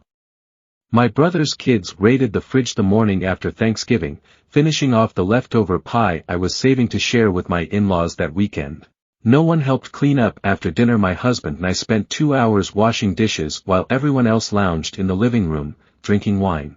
When I complained later, my sister rolled her eyes and said, "Well, you're the one who wanted to host." This year, I decided I wasn't going to do it. Back in September, I told everyone I needed a break and suggested we rotate hosting duties or go out to a restaurant. My mom said I was being selfish and that my house is the most comfortable. My sister flat out refused, saying her apartment is too small, and my brother said he's too busy to host because of his work schedule. Since then, they've been constantly pressuring me to change my mind. My mom even said, "You're ruining Thanksgiving for everyone," and my brother promised to help more this year, though I've heard that before. Now, with only a day to go, no one has stepped up to host, and the family group chat is a passive-aggressive mess. My mom keeps implying that Thanksgiving might not happen at all if I don't agree to host, which makes me feel terrible. On one hand, I feel like it's unfair for them to expect me to carry the burden year after year, especially when they treat me and my home with so little respect. On the other hand, the idea of Thanksgiving falling apart because of me is making me second-guess myself. Part of me wonders if I should just suck it up and host to keep the peace, but another part of me feels like I deserve a break too. Am I the asshole for standing my ground and refusing to host this year? Story number 20. Am I the asshole for not wanting to meet my Israel's new baby? Am I the asshole for not wanting to meet my Israel's new baby? A little backstory: I met my boyfriend a little over 16 years ago. We were both young, he was freshly out of the Navy and we were both in our party phase. After a year or so of dating, I became pregnant and we had decided to become a serious couple and settle down together with my young daughter. We had planned a visit across state to see and for me to meet his mother and sister. His sister was about 17 or 18. She had just had a baby. They are not blood related, but his mom took the responsibility of taking care of her after she lost her mother tragically. She knew I was pregnant and morning sick. First red flag. The first thing she does when she walks into the living room is swing a pillow as hard as she could into my face. I was so mad and said WTF. She tried to play it off as just messing around, but I knew better. Throughout our relationship, she would do crazy, drastic things but not really follow through. For example, ultimate fighting. She fought once, lost, gave up and told everyone from that point forward that she was an MMA fighter. LOL. She entered the army but was medically discharged in boot camp before graduating. She still, to this day, tells people she served our country. She could possibly be a very small part Native American but doesn't know for sure. She pretends to be a native healer, although she was raised by all white people and has had no past in practicing these healing ways. She lies to vulnerable people for money, which I think might be the worst thing she's ever done. During COVID, this all came to a head after she publicly told her social media followers that we got her kids sick from getting immunized. I know my boyfriend's mom just wants things to be good between us all, but I can't trust this woman. There is so much more, honestly, maybe for another day. But until then, am I the asshole for staying away and not meeting her fifth baby by daddy? Story number 21. Am I the asshole here for being disgusted and just saying okay when my fiancé broke up with me? So, ick man.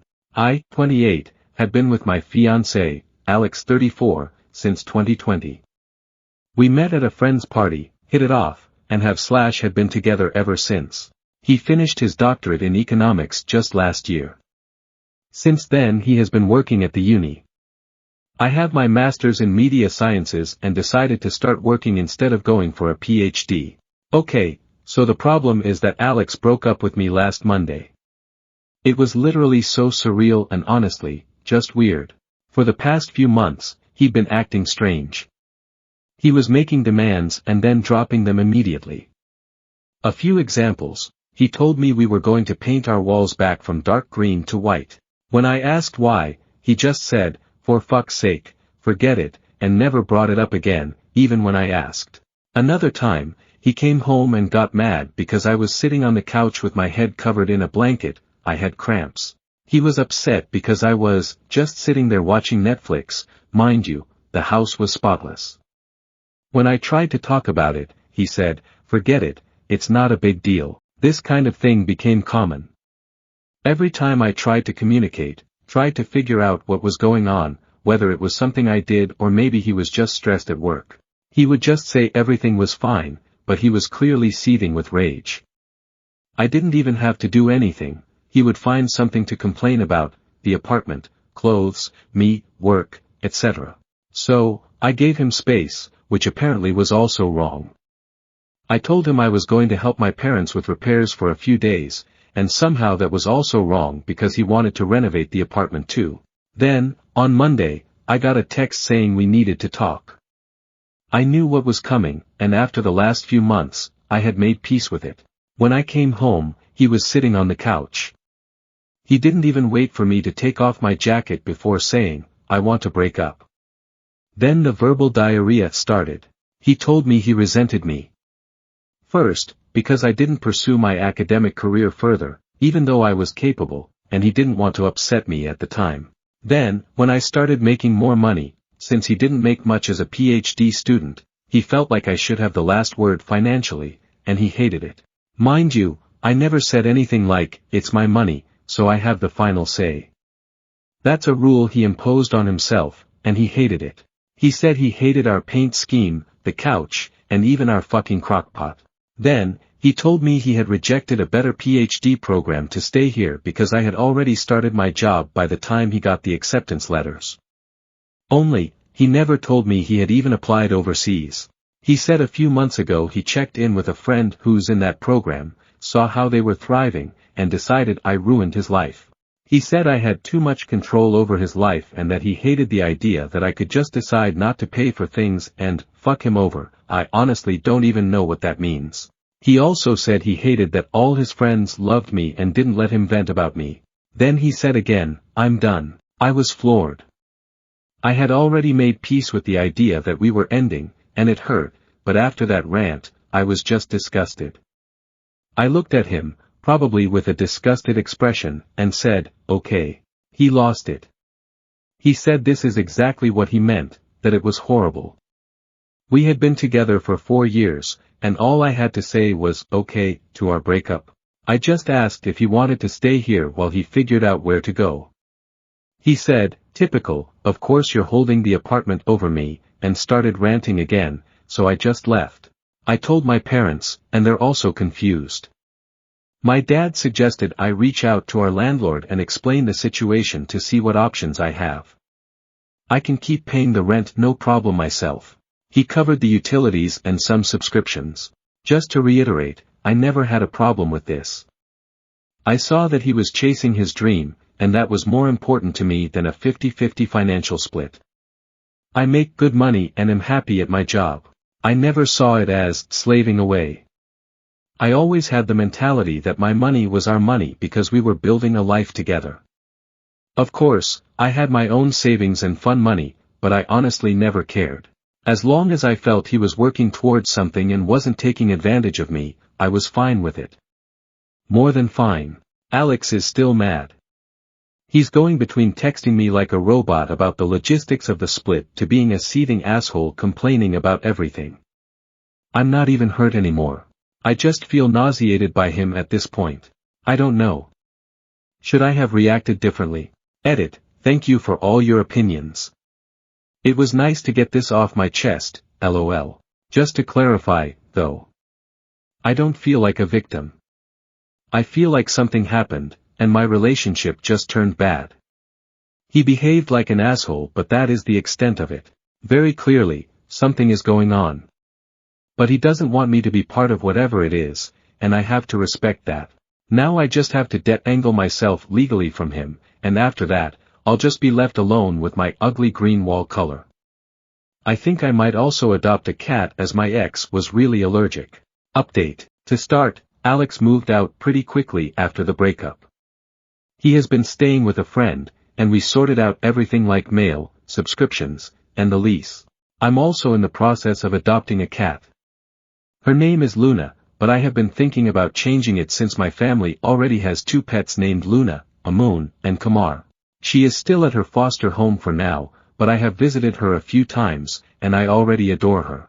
She is a scrappy little tabby who follows her foster mom around like a shadow, and I can't wait for her to move in during the first week of December. I've already gotten her bowls, toys, and a bed by the window ready.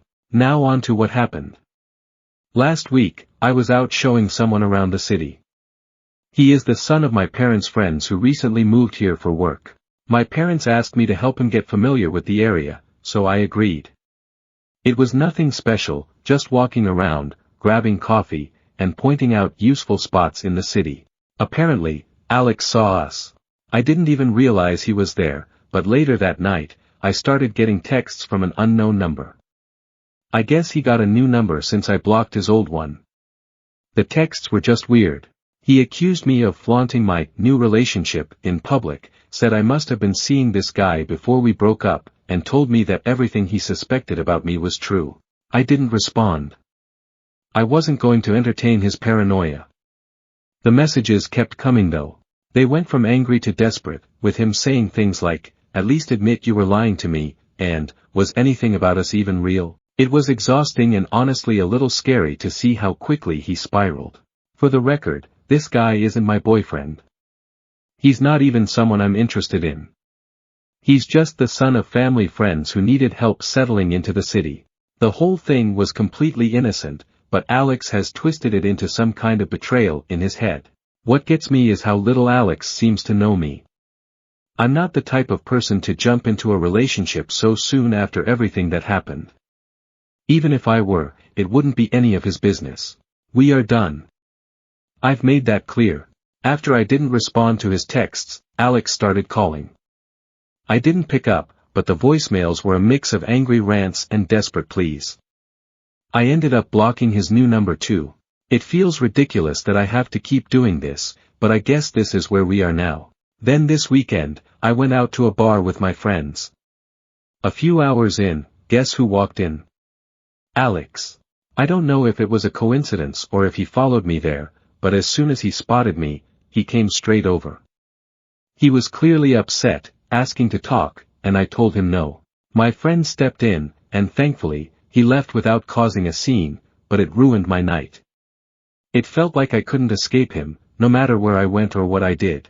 When I got home later that night, I was completely drained. I had just started to relax when I heard a knock on my door. It was Alex, standing there in tears. He started crying, saying he missed me, that he didn't understand why I was doing this to him, and that he didn't know how to move on. It was like all the anger from earlier had been replaced with this desperate sadness. I didn't let him in. I told him he needed to leave, and if he didn't, I would call someone to make him leave. He begged me to listen, but I just closed the door. I spent the rest of the night feeling shaken and honestly a little scared. I don't know what he's going through. I wrote his best friend about the situation but the plea of talking to him. He said he would.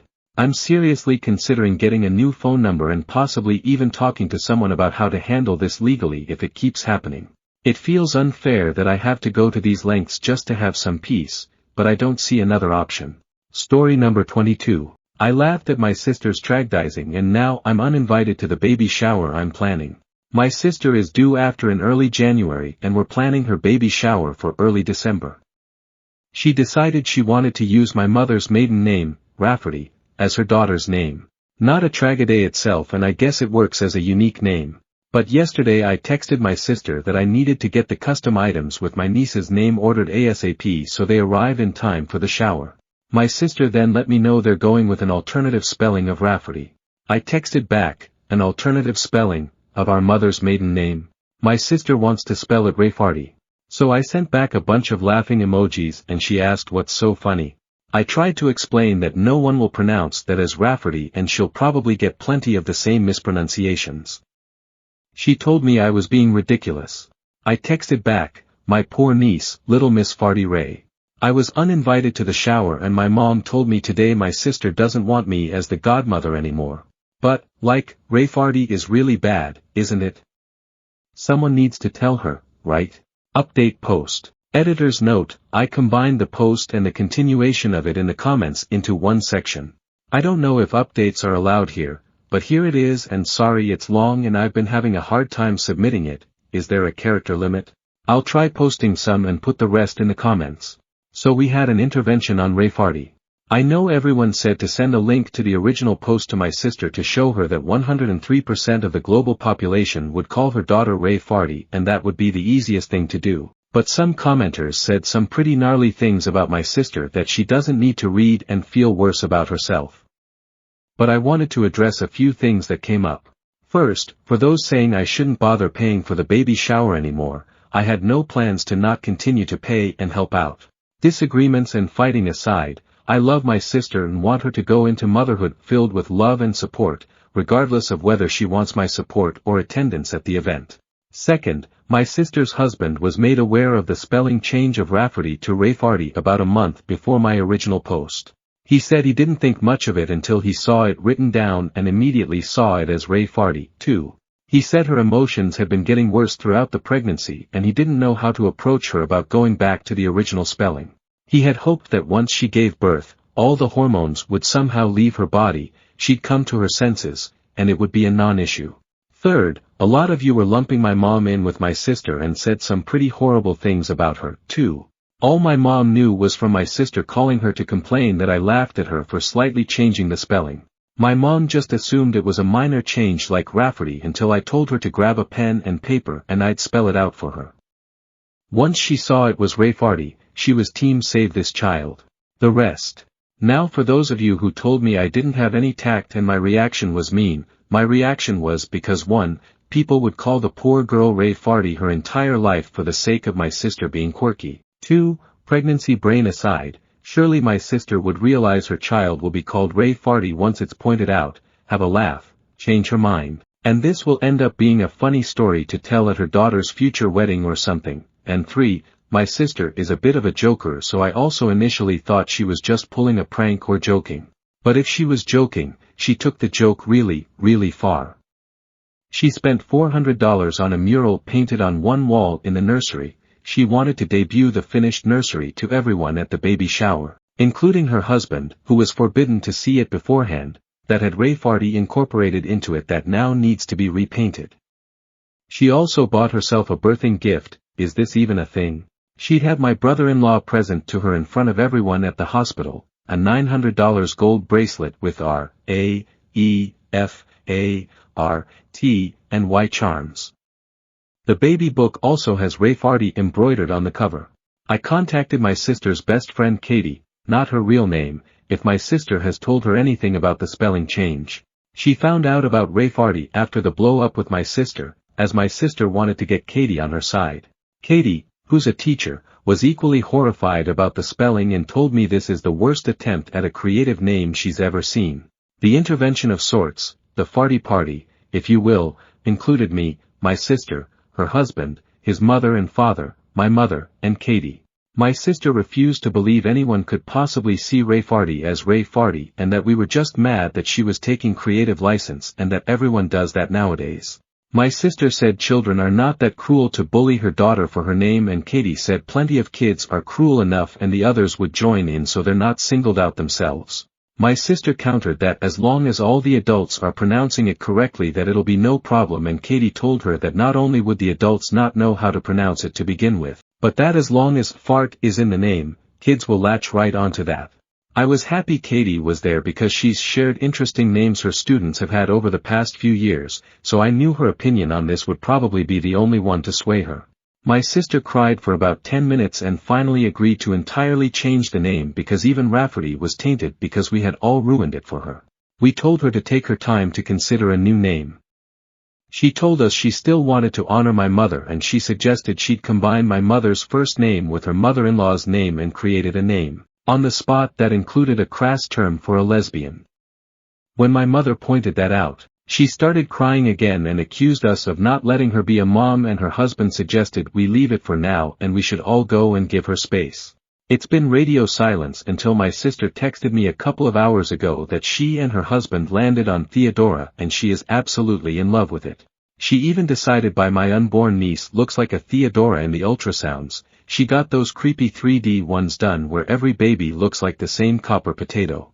I replied that that was lovely and that I'm so happy she's happy. It's not my taste, but at least it's not the Duro or some crap like that. So there you go, my niece has been saved from being called Ray Farty. I'm invited to the baby shower again, and I know this is just a little blip with my relationship to my sister and will be fine, but Katie will be taking over as godmother, which is fine by me. I can always be godmother to their next child, who will probably be named something like Tara M. Sue. Thank you all for seeing the same thing I did and letting me know stopping Rayfarty from coming into existence was the right thing to do. Story number 23. My husband, M35, left me, F36, and our baby died. Can I forgive him? I was 13 weeks pregnant when he left. The last 6 months have been hell for us, as we delivered a stillborn baby girl at 22 weeks in May. Pregnancy symptoms, like nausea and vomiting and fatigue, had me operating at minimum status. I have also been extremely anxious this pregnancy after our recent loss. We had been fighting a lot. We both work full-time, while I handle all of the household responsibilities, all cooking and cleaning, and take care of our other children, ages 2, 9, and 10. I pay half our bills, also. I expressed that I needed extra help during this time, as I have been very unwell. That's caused arguments, where I have been pegged as overly sensitive and unappreciative. My husband also wanted to move closer to his office, which is currently a 20-minute drive. I didn't want to uproot the kids from their current school or leave my support system. We live near my parents, and as the main caregiver, with a new baby coming, I didn't want to lose quick access to their help. I felt like his desire to shorten his commute despite all these things was selfish, and I said as much. The morning after an intense argument, we received our genetic test results for this new pregnancy. My husband was sore over the discussion and didn't want me to read them. I was frustrated, because I felt like we needed to put that behind us and read the results together. I've been so nervous that something may go wrong and told him that it would help ease my mind if everything looked good. He still wouldn't come over. I opened them myself and blurted, "All looks great and it's a boy." He was furious, and perhaps rightfully so, but I've been so frustrated and let it get the best of me. I apologized profusely, but it's been impossible to smooth things over. Instead of perhaps understanding the reason why I am at my wit's end, he told me he thought I had bipolar disorder. I am a very self-aware person and have a therapist. Even though I knew that pregnancy and anxiety and marital strain were the culprit, I still asked her outright about this diagnosis. She chuckled and said, "No, you aren't bipolar. You're in your first trimester after losing a child and you need care." Last weekend, I got a hotel room for one night to wrap our Christmas presents, which is something I do every year. While I was gone, my husband left me and took my 2-year-old. He went to his parents. As soon as I found out, I was floored. I begged him to come home, and told him we could work on things. I told him how much I loved him. I told him that we needed to work through this tough time because we loved each other. He hurled insults at me and told me that I needed to get medical help for my mental health, that I treat him like shit and I wouldn't care if he was gone. My concern then went to my daughter, whom he whisked away without thinking about her. She is very attached to me. My mom and I drove to his parents and picked her up, which did provide me some relief. Days of me begging him to come home were useless. He dug in his heels while I became more sad and anxious. He told me he wanted the kids for the weekend. I finally grew a backbone and held my ground, telling him that it was his choice to leave and that we don't have a written separation. If he wants to see the kids, he'll need to come home or file for custody. I didn't want to say this, as I was afraid it was exacerbate his anger and then I'd truly lose him, but I put my relationship with the kids first in that moment, despite the anxiety it caused. He came home the next day, saying, "Sorry for being stubborn. I promised to do my part to work through things, too, and despite my whiplash, I did my best to be loving and happy he was back." One day later I had an ultrasound for our now 14-week baby boy. I went alone. It should have been a quick, in-and-out thing. Instead, I heard the dreaded words I'd already heard before, "There is no heartbeat." "I'm sorry." My husband rushed home from work and we wept together. The first thing he said when he saw me was, "This is all my fault." I tried to comfort him, "No, it's not." But deep down, maybe some part of me believes that the stress of him leaving did play a role in this. Maybe not, but even so, I was abandoned during a very vulnerable time. I had a DC yesterday. It was excruciatingly difficult to once again go to the hospital and not come home with an infant. My husband was at my side during the procedure and did his best to be comforting and helpful. They gave us instructions at discharge, stating that I needed monitored for 24 hours after the procedure. Being home is hard, as I'm now faced with the reality of 2 late losses in 6 months. My husband got up and went to work this morning, despite my condition. He runs his own business, so I think he could have stayed home. I feel a bit abandoned again. I wonder if the emotional toll of all this made him want a distraction, but I don't feel like leaving me alone right now is okay. This man chose to leave when things got hard. I feel somewhat resentful and hope I can heal from this, but will I ever forgive him? I don't know. Would you fight for your marriage or throw in the towel? I'm not completely blameless, but I do wonder if I deserve care, safety, and a team player. TLDR. We lost a 22-week-old baby girl in May but got pregnant again 3 months later. We have been arguing, and I have expressed the need for more help during this pregnancy. One fight led to my husband leaving me, during which time we lost our second baby at 14 weeks. I feel resentful toward him for abandoning me during the time I need it most. Can I ever forgive him? Story number 24. My 2-year-old was violently kicked by a 23-year-old autistic man. From California here. So my 2-year-old son was assaulted by a 23-years-old autistic man who was part of a day program for mentally disabled adults. In front of me, while I was squatting to comfort my crying son, he violently Spartan kicked him in the back. That has caused my son to slam his face and body against the bookshelf and the floor. This was at the library. There was pain and damage to my son's face, as well as emotional trauma to my 7-year-old daughter who was present. Blood in his face everywhere. A police report has been filed, and charges will be pressed. But now I need advice on attacking this agency as well as the library. Autistic man was not being watched by his caretaker. Agency must have known he has violent tendencies and triggered by sound. Why have these adults at the library during story time? Librarian has mentioned this is not the first as an autistic man from same agency sucker punched a baby while sitting on a mom's lap. She has mentioned to her library director and she has done nothing. My heart and mind cannot rest. I need these people to go down. Though my son is okay, I need to advocate for the what if he was kicked in the head? Or down the stairs? Or what if he was kicked and hit the corner of the table? I cannot live with myself if this agency is still alive. Story number 25. Am I the asshole? For telling my partner I will no longer help her watch the kids while she works from home. Stay-at-home dad. I, M30S, have been a stay-at-home dad for 3.5 years. We have 2 young children, 18 months and 3.5 years old. This all started when I moved across the country for a job that simply didn't exist at her uncle's snack company, despite her and her mother swearing up and down it did, and her actually getting her job there. To take this fake job, I had to quit my job in Minnesota, which meant that when COVID hit shortly after, I didn't qualify for any unemployment benefits or assistance. I burned through my savings. Since she still had a job, we decided I'd stay home with the kids to avoid expensive CA childcare costs. Here's the problem, she works from home in our 1,300 square foot house with paper-thin walls. She takes meetings all day in the next room, which means I have to keep the kids quiet for most of the day. It's incredibly stressful and makes it almost impossible to do anything with them. When we made this arrangement, she promised to find a separate workspace outside the house, a she shed, a converted garage, anything. But 4 years later, that still hasn't happened. To make matters worse, she controls all the finances, refuses to fix up the house, even issues that affect the kids, and has never included me in financial decisions or given me any kind of allowance. She makes a good salary, but she's a terrible spender. Every year, she blows through our savings, and we end up having to catch up financially, which means there's never any money for family activities, home improvements, or anything else. I feel like I have no say in how our money is spent, even though I'm the one sacrificing my career and income for our family.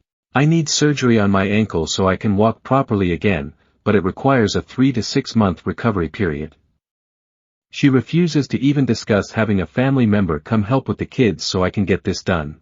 I've applied for disability twice, and even though all the doctors agree, even the ones they hired, say I need it, I've been denied.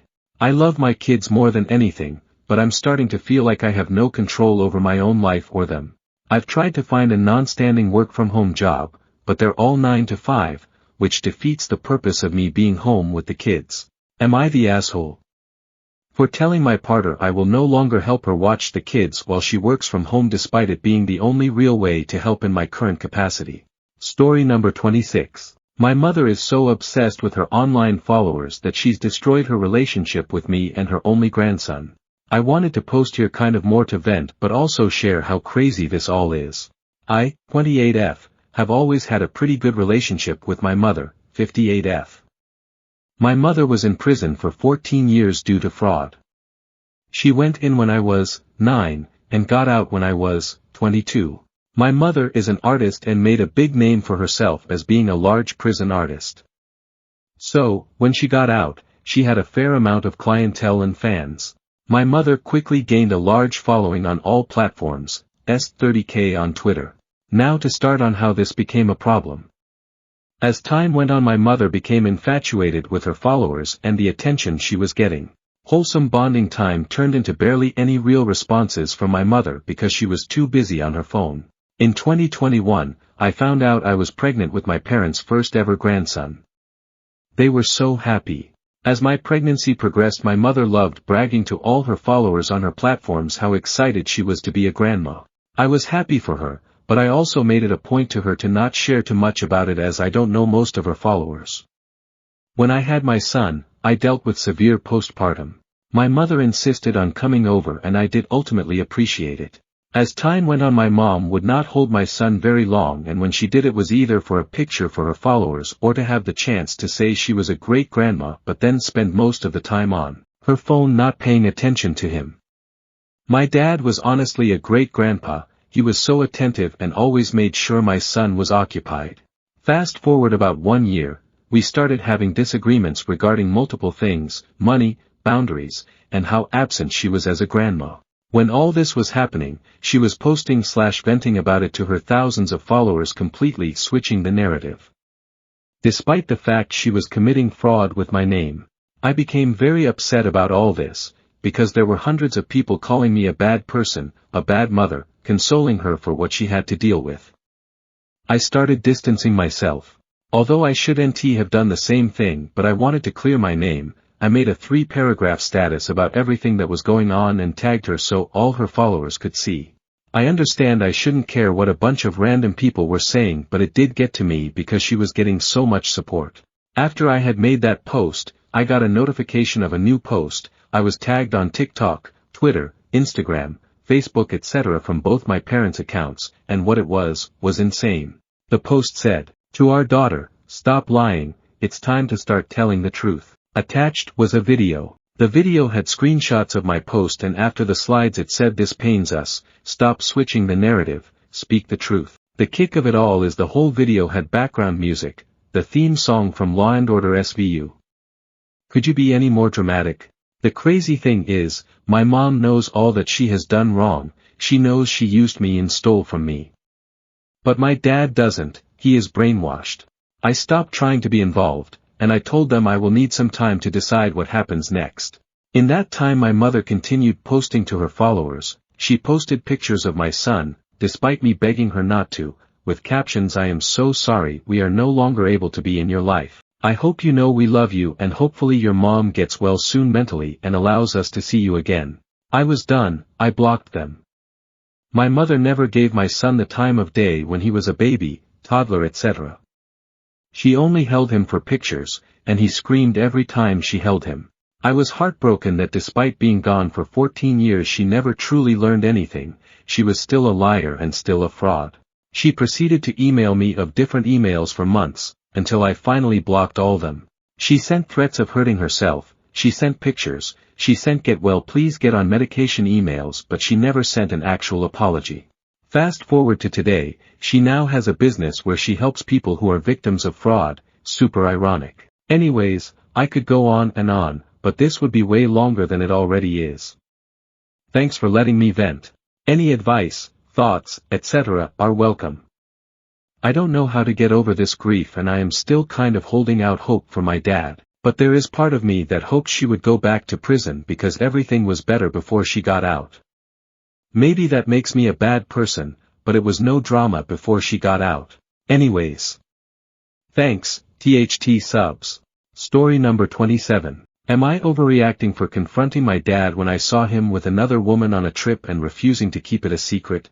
I, 17F, recently went on a weekend trip with some friends after convincing my dad to let me go. Coincidentally, he mentioned he had a business trip in the same city and said he might check in on me while there. I thought it was a little odd but didn't question it at the time. On the last night of the trip, my friends and I decided to go out for a nice dinner. While we were eating, I spotted my dad sitting at a table in the back with a woman who definitely wasn't my mom. They were holding hands, laughing, and looked way too close to just be colleagues. My stomach dropped, and I felt frozen in shock. I debated whether I should just walk away and pretend I didn't see anything, but I couldn't.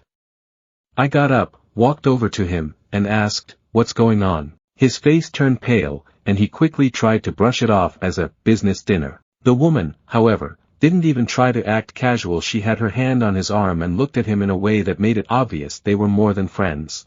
I told him I wasn't stupid and knew exactly what was happening. He got defensive and told me to sit back down and not make a scene. Feeling hurt and betrayed, I left the restaurant and didn't speak to him for the rest of the trip. When we got home, he pulled me aside and begged me not to tell my mom, saying it would destroy the family, and that things are more complicated than I understand. He even tried to guilt me, saying that telling my mom would only hurt her and that it would be selfish of me to get involved. But I feel like he's the one tearing our family apart by lying and sneaking around. I haven't told my mom yet, but the guilt is eating me alive. Every time I see them together, it feels like I'm complicit in his betrayal. I'm torn. My mom deserves to know the truth, but I don't want to be the reason everything falls apart. At the same time, I can't keep pretending like nothing happened. Am I overreacting for confronting him in the first place? And would I be the asshole if I told my mom, even though he begged me not to? Story number 28. Am I the asshole for planning to cut off my dad after I finish my degree because he lied about having a college fund for me? I, 20F, am working toward an eventual master's degree. Growing up, my dad always talked about this nest egg he had for me. He'd tell anyone who'd listen, family, friends, even random acquaintances, how he'd been saving up since I was a kid to support my education. It was practically a badge of honor for him. My mom and dad are divorced, and I've lived with my mom since I was 6. Despite that, I always felt reassured knowing my dad had my back financially when it came to college. Fast forward to when I started applying to transfer, I started at community college to save money. My mom, who has always been upfront about her own financial situation, mentioned to my dad that it was time to start using the nest egg he'd always talked about so I wouldn't have to take on too many loans. Long story short, I found out there was no college fund. My dad never saved a dime for my education. When my mom called him to confirm, and he acted like he had no idea what we were talking about. He denied ever mentioning a nest egg or anything like it. I felt like I was gaslit into believing it never happened, but I know it did. He used to go on and on about it when I was growing up. Now I'm stuck in a tough spot.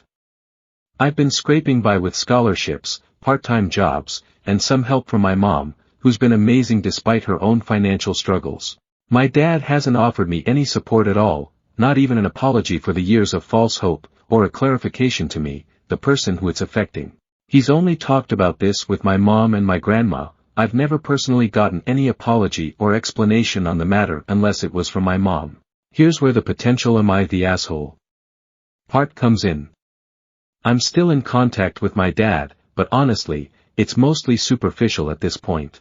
I call him on holidays, answer his occasional texts, and meet up for lunch if he asks. I'm debating keeping up this facade of a relationship until I finish school on the off chance he does come through with any help, though I doubt it. Once I graduate, I'm considering cutting ties entirely because I don't feel like I can trust him anymore, and it hurts knowing he lied to me for so long. Would I be the asshole for waiting it out like this and then cutting him off once I have my degree? It feels wrong even thinking about it, but I also feel like he let me down in a huge way. Edit. Here are some answers to questions people are asking. Why not cut him off now if you feel this way? Honestly, I don't want to burn bridges completely while I'm still in school. There's a small part of me that hopes he might step up if I keep the relationship going. Plus, I don't want to deal with any added stress while juggling school and work. Is your dad struggling financially? Could that explain why there's no college fund? Not at all. My dad is financially well off. He takes annual holidays with his girlfriend, posts pictures of fancy trips, and doesn't seem to have any major financial burdens. It's not like he couldn't afford to save for me, he just didn't. Has your dad been involved in your life? Not much. After my parents divorced when I was 6, he mostly showed up at family gatherings on his side or the occasional holiday. He wasn't around for day-to-day stuff, didn't help with school events, and didn't really contribute beyond basic child support. My mom handled everything else. Edit 2. Yes, he's still currently telling people he's going to help financially for my college. I know this because of my grandma, his mom. Story number 29. What's the craziest thing a coworker has told you? Trigger warning. Essay mentioned. It's late and this has been on my mind 4 years later because I'm flabbergasted. So at my previous job we had a new hire who was coming on board and I was told she'll be taking over my clients as I was leaving the company. She started on my last week and was scheduled to shadow me the remainder of my time. On the first day of meeting this lady who was maybe 20 to 25 years older than me, she proceeded to tell me all of her business. Mind you, we were in the car together, just me and her, driving to different locations that were a 40-minute drive between each one for the whole 8-hour shift, lots of car time together. And y'all, I have ADHD, so typically when people talk to me for long periods it goes in one ear and out, but this lady right here had me mating the math. The first thing she told me is that her grandchild who lives with her deliberately burned down her house, and the next thing she said, and I mean word for word, there has been some tension with my husband's daughter because she was repped by her father. Like, ma'am, you mean your husband? I did not know what to say to her. Like, did she just causally tell me her husband's a rapist? Story number 30. I lied on my resume and the company that made an offer noticed. I often fudge on how much I know of a thing. Maybe I worked with the software for a few weeks 3 years ago and used it just fine. They want expert level, I say I'm expert. I get the job and all I do is log in, pull data, and log out. Less than I did 3 years ago. Update at the bottom. 99% of the time, as a contractor, I don't even do what they hired me for. I do a job that's beneath me. Here's what they do. Let's call them a fake name of ABC Fargo or XYZ Bank America. ABC Fargo Company has a need for someone to create spreadsheets and process maps documenting a network topology. They've had flakes in the role before, technical people who have no interpersonal skills and no business acumen. They work slow, don't understand the big picture, they don't keep people updated, etc. Maybe paying them $45 hours. So they hire me, an IT project manager with a background 20 years ago as a data network engineer. Paying me $90 hours, giving me the title of applications program manager with a fancy job description with a bunch of shit I won't be doing, but one line in there that says I need to know how to document a network.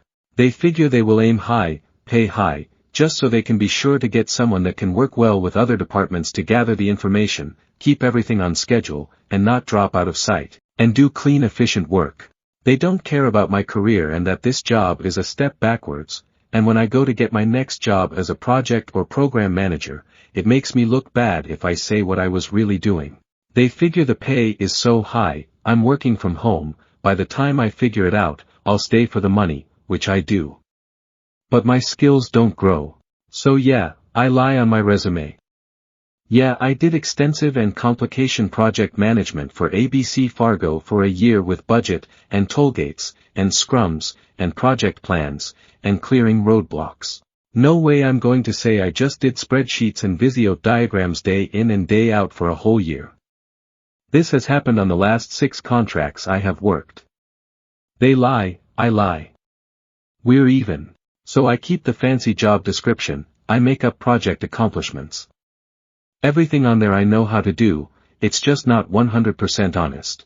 So this time, I was finding it hard to find another role since my last contract completed April 2024.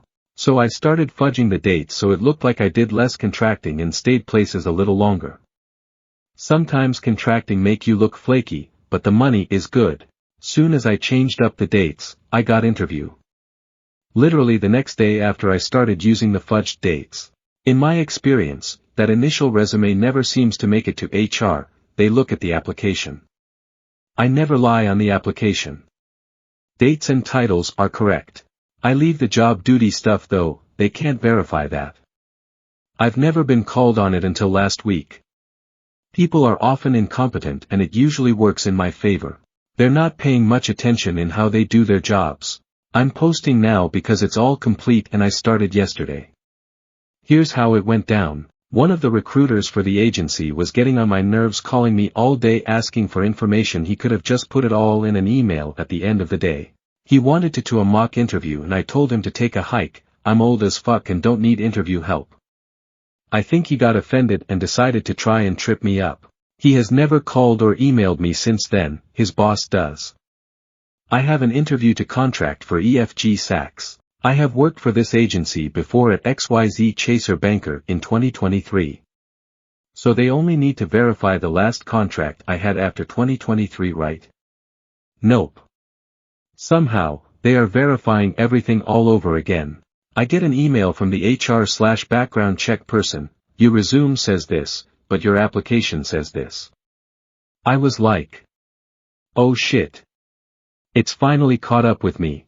It was a Friday afternoon, so I let it lay and took time to figure it out the weekend. I was prepared to lose the offer, so that made it easy to be confident about my response.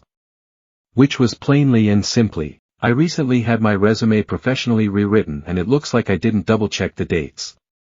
Everything on the application is correct and verifiable. No apology, no long-winded explanation. They accepted that and everything moved forward with them verifying. Whether they thought I was lying, I don't care. I got an email a few days later, background check complete. All of a sudden, last Friday, I get an email, background check reopened. Gaslighting language, right? I was like, what is it now? I know the application was correct. Maybe they escalated to a manager about the resume and don't want to take a chance and upset their client M&O Sachs. Because if M&O wants to take me permanent as an employee, they will do their own verification and the agency would be on the hook. Turns out, 2 of my old positions could not be verified, one wasn't answering and the other had sold and merged with another firm. So I sent them W-2s for those 2 roles. See? That's why I don't lie on the application. Side note, they wanted me to either send pay stubs or W-2s or give them access to my taxes. If they got access to my taxes, they'd see the times I was working for 2 companies at the same time. When I worked for them and ABC Fargo remote, I also worked remote for another company remote. It was the tail end of COVID and I needed to make up for the times I had no contract. But I wasn't doing the work I was hired for, I was doing dumb work that wasn't challenging, so I worked 2 8-5s at once, succeeding at both. So use caution when showing them your taxes, they get to see everything that's not their business. The IRS sends your transcripts directly to them. Total invasion of privacy. So I won out on the application verification and started work yesterday, 2 days in the office 3 at home, which leaves me room to do another contract, as I expect I have been lied to on this one as well.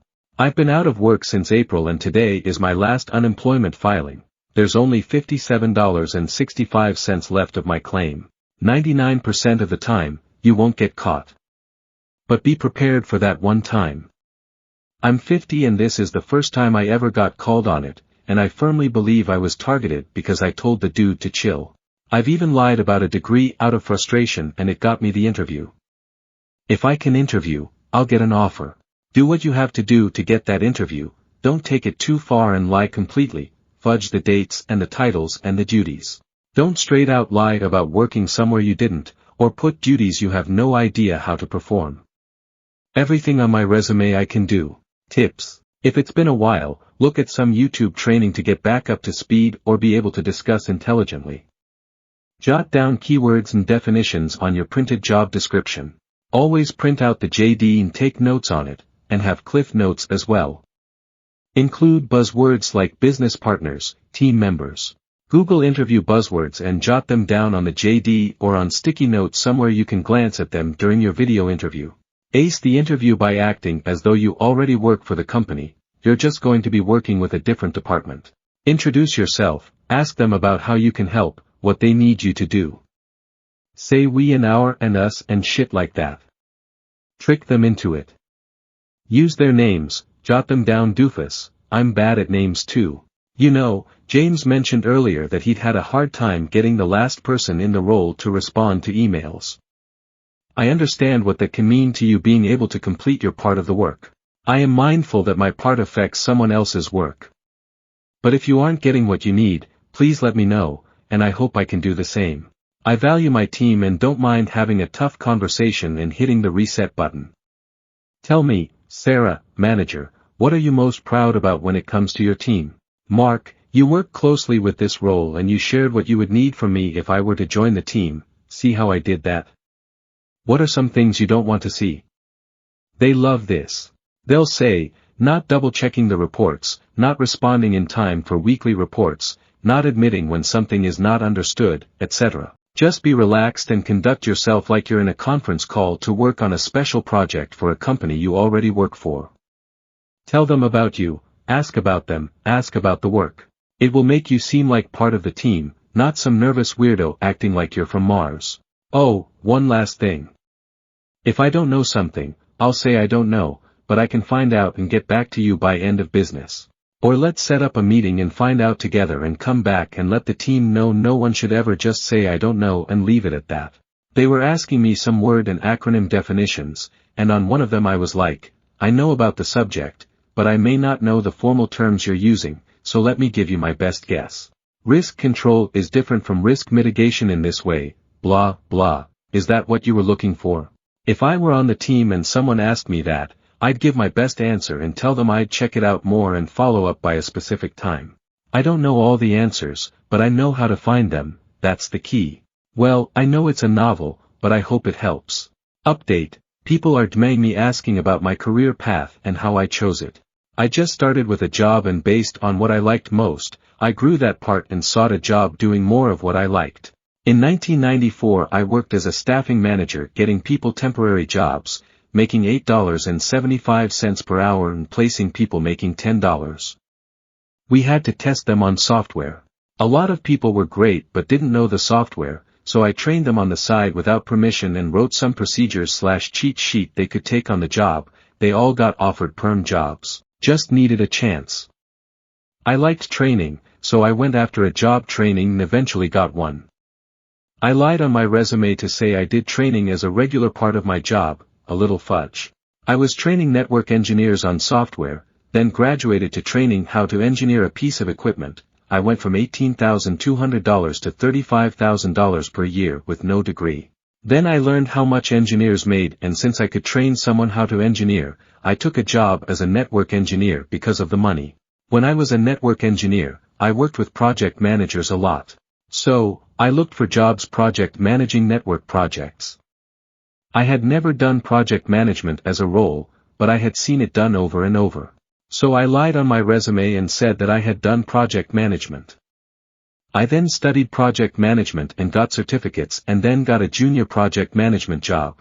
September 11th hit and I was laid off. I created a shitty website to advertise my training that I developed and became self-employed. The training was for people who had gotten jobs but didn't know how to use software. I volunteer at an after-school program that tutors elementary kids and they have a computer lab.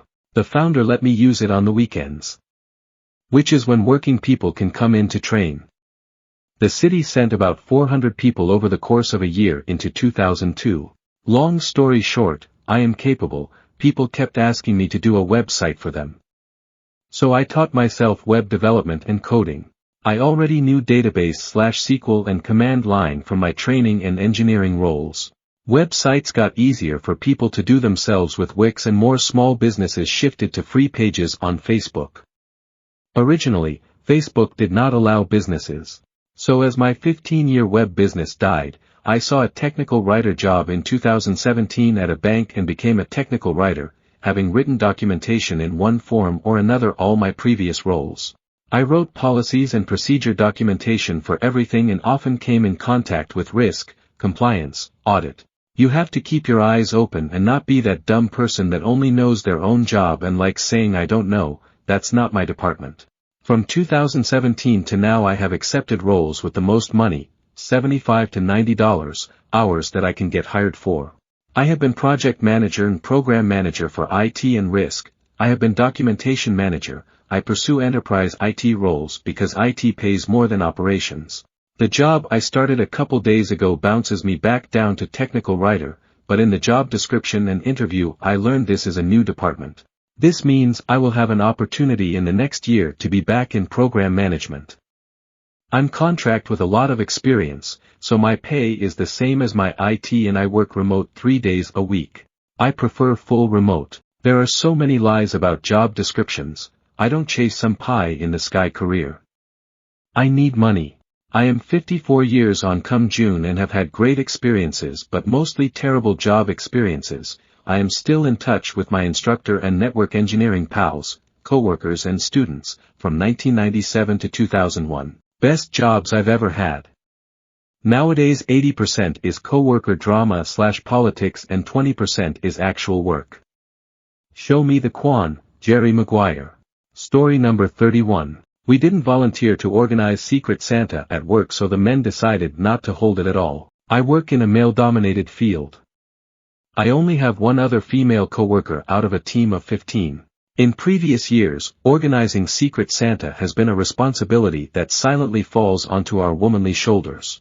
Even though we are also technical employees and such things are not in our job description. This year, we decided not to volunteer to do it. We are too burnt out and underpaid to be doing any favors, especially not based on gender roles. So at our weekly meeting, my boss asked for a raise of hands of who would like to participate in Secret Santa.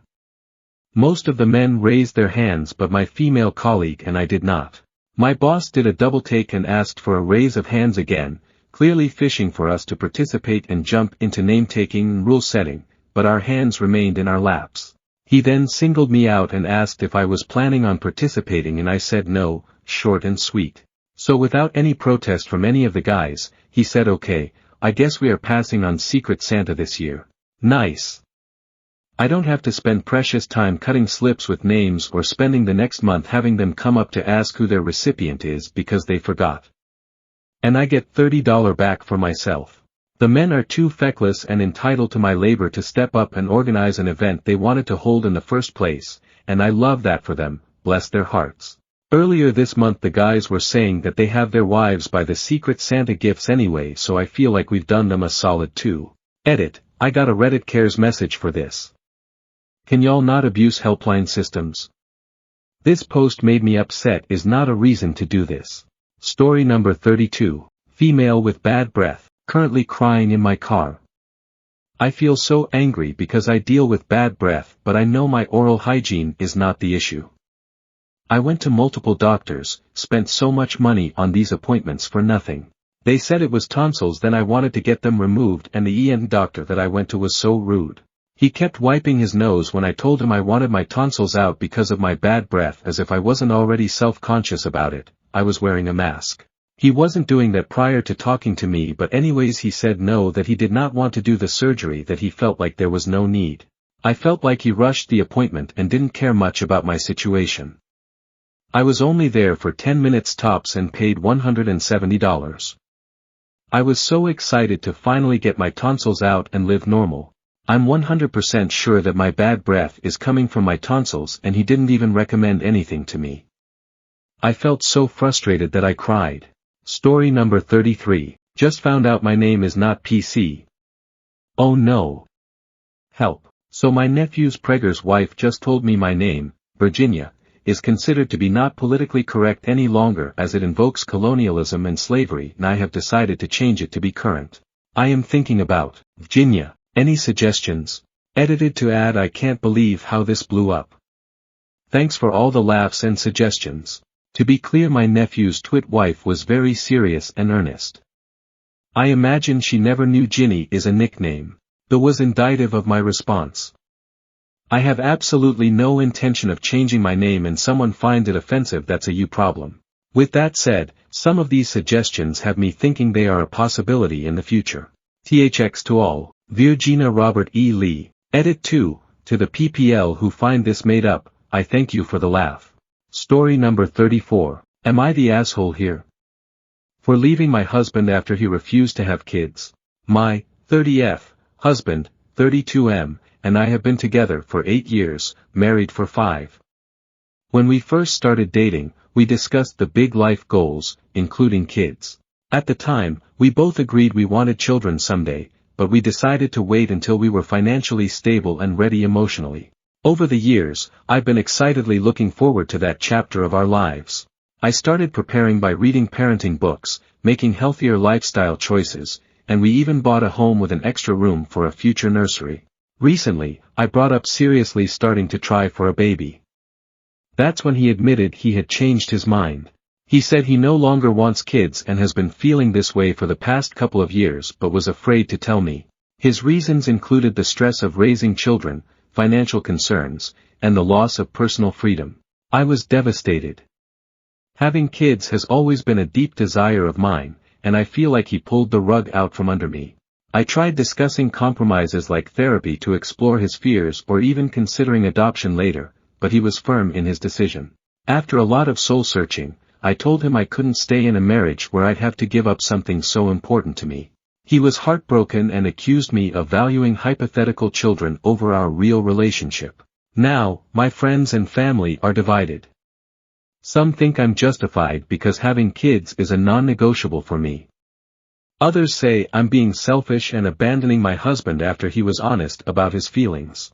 Am I the asshole for leaving my husband over this?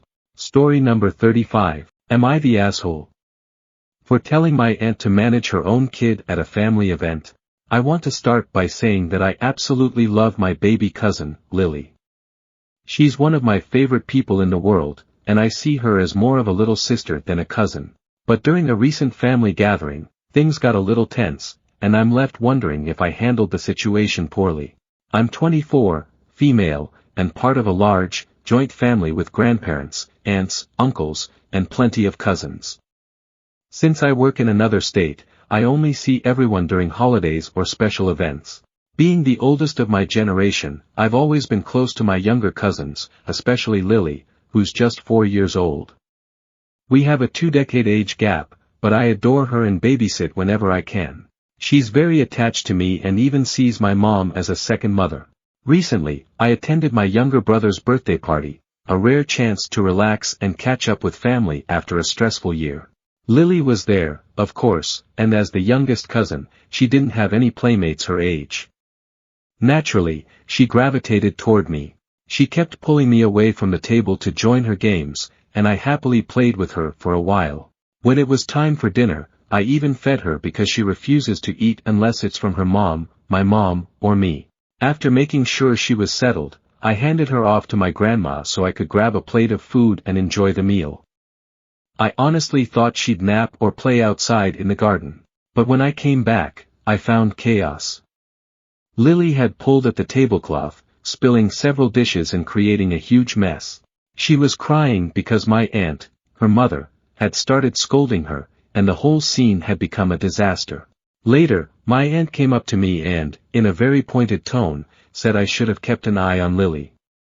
She implied that the mess was my fault, essentially blaming me for not watching her. I was so shocked that I didn't know how to respond at first. But then I told her, as calmly as I could, that Lily is not my responsibility.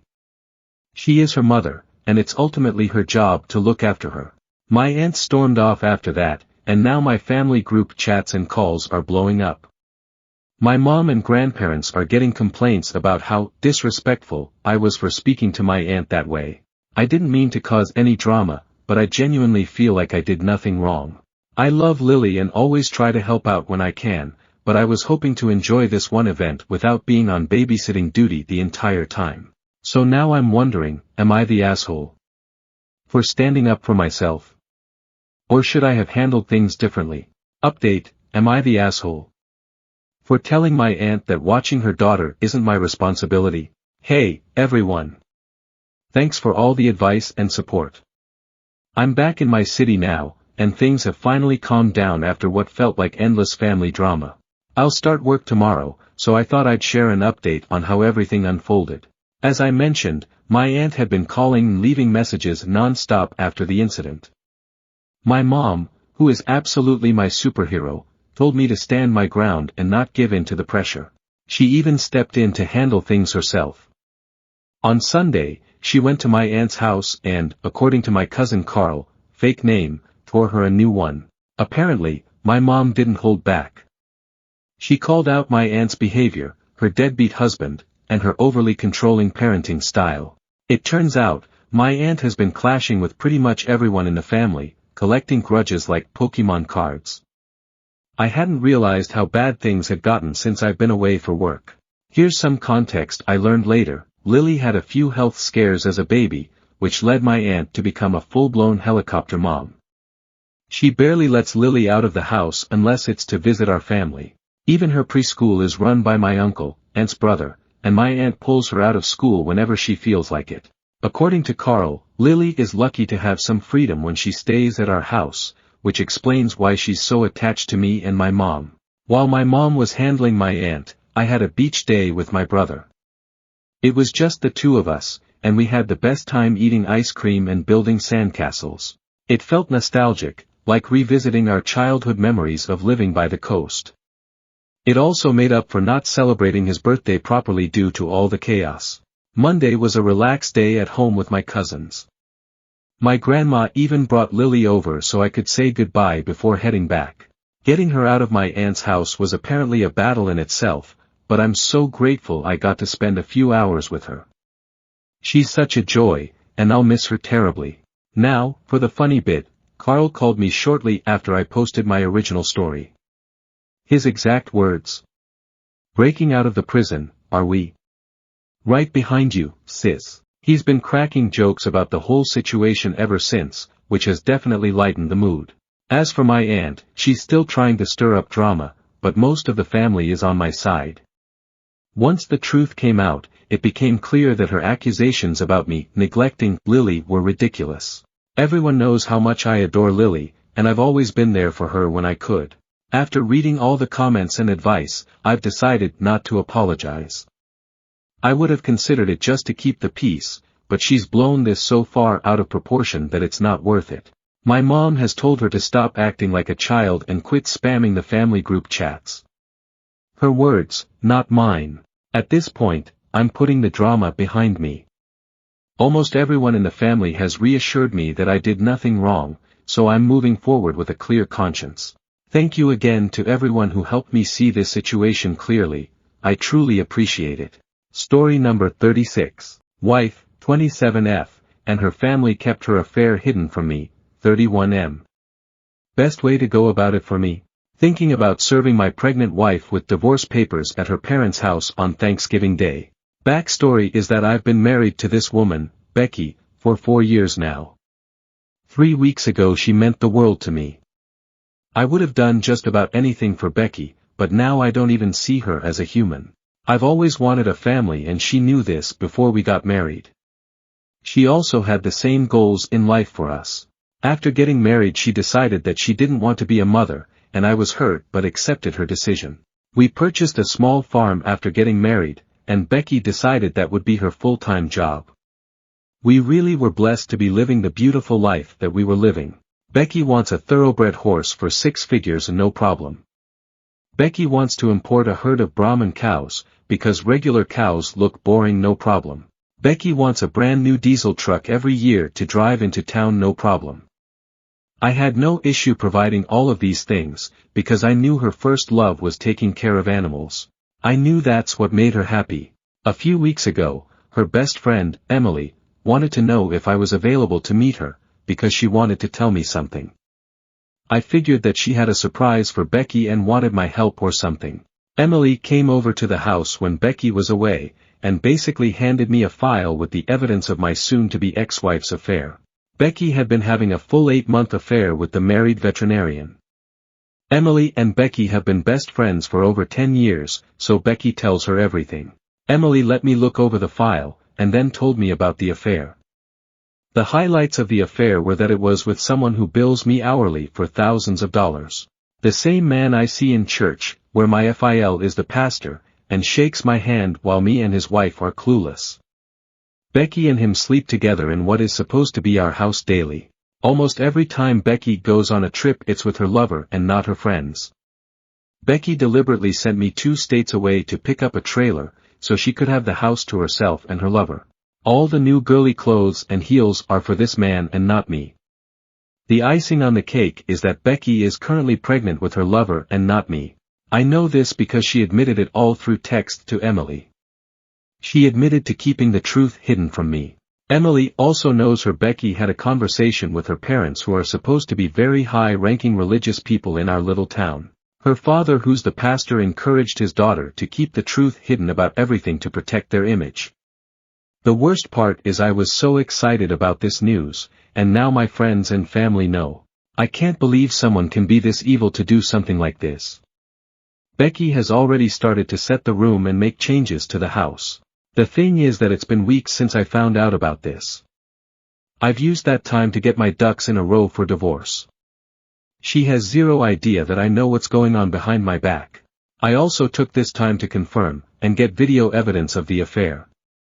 I've already hired my divorce lawyer who's not even from our town. Luckily my state isn't a community property state. According to my lawyer I will probably come out pretty well, especially with all the evidence we have on her.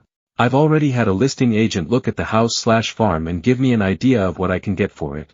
My question is about my plan for ending this. For Thanksgiving we usually have a big service at her father's church.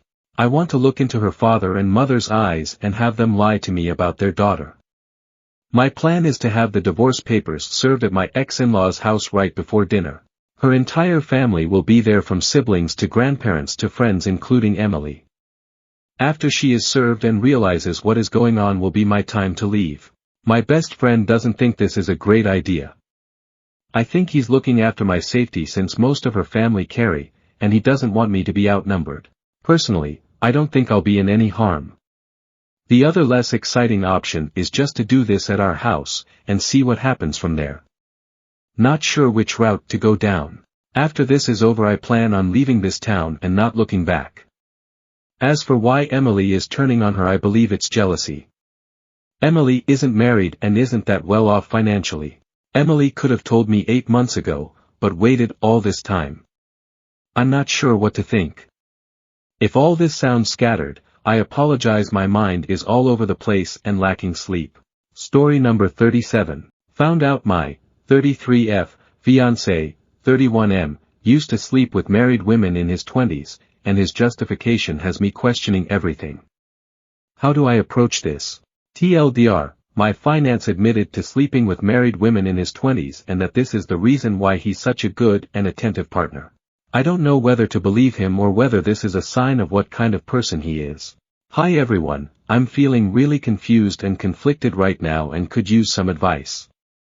Throwaway account because this feels very personal. My fiancé, both in our early 30s, has always seemed like the perfect guy. He's attentive, emotionally intelligent, and just gets me. I've always felt so lucky to be with him, but recently, I stumbled upon something that has shaken me to my core. We were having a deep conversation about our pasts, and the topic of past relationships came up. He admitted that in his 20s, he used to regularly sleep with married women. His reasoning?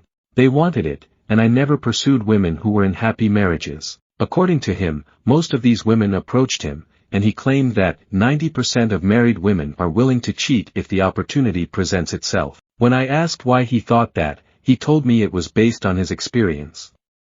He said some of these women cheated with him for extended periods before he got bored and ended it. It made me feel sick just listening to him describe it so casually. But here's the kicker, he admitted that one reason he's such an amazing partner now is because, during those affairs, he kept a sort of mental list of all the things these women would complain about their husbands. He used that information to be better. He even joked that his education came from hearing what not to do in relationships. When I pushed him on whether he felt any guilt or regret about helping destroy marriages, he brushed it off. He said these women were the ones who wanted to cheat, and he only gave them what they wanted. He even framed it like he was doing some kind of service, helping them realize their dissatisfaction. He insists that I changed him, that I'm the reason he wants to settle down and leave all that behind. But I can't shake the feeling that his past says something disturbing about his character. I know people grow and change, but I feel like I've been handed this big, ugly truth that I can't unsee. I don't even know what I'm asking here. How can I talk to him about my feelings? Update post. Hi everyone, so I've received hundreds of messages over the past day. I've tried to answer as many as possible, but it was very difficult to answer all of you. Just know that I've read through every single comment sent to me. Many of you advised me that I should leave immediately due to different morals and ethics. Others said that my fiancé will eventually cheat on me, so might as well leave him. Just to be clear, he has never cheated on me and I don't believe he will. There were many comments from men telling me they were like my fiancé and that they enjoyed the attention. They all said they'd changed and that you do stupid things at that age. Now on to the update. I sat down with my fiancé last night and told him we needed to talk more about what he told me. We've always been open about each other's pasts and have zero jealousy. He knows about my ex-partners and even some one-night stands. We have a policy of only giving information when asked, and what started this whole conversation was me asking a question that led to this. I don't believe he hid this from me on purpose. It just never came up until now. I asked him why he thought 90% of women cheat and he said it's just what he's noticed, but admitted the number is probably inflated. The sector he worked in is very cutthroat and he thinks the type of sector he was in led to this happening a lot. He doesn't work there anymore. I asked him how he felt zero remorse on this. He said his policy is that regret is something that holds you back. He doesn't spare any thought on anything he's done in the past. He just believes in learning from experiences.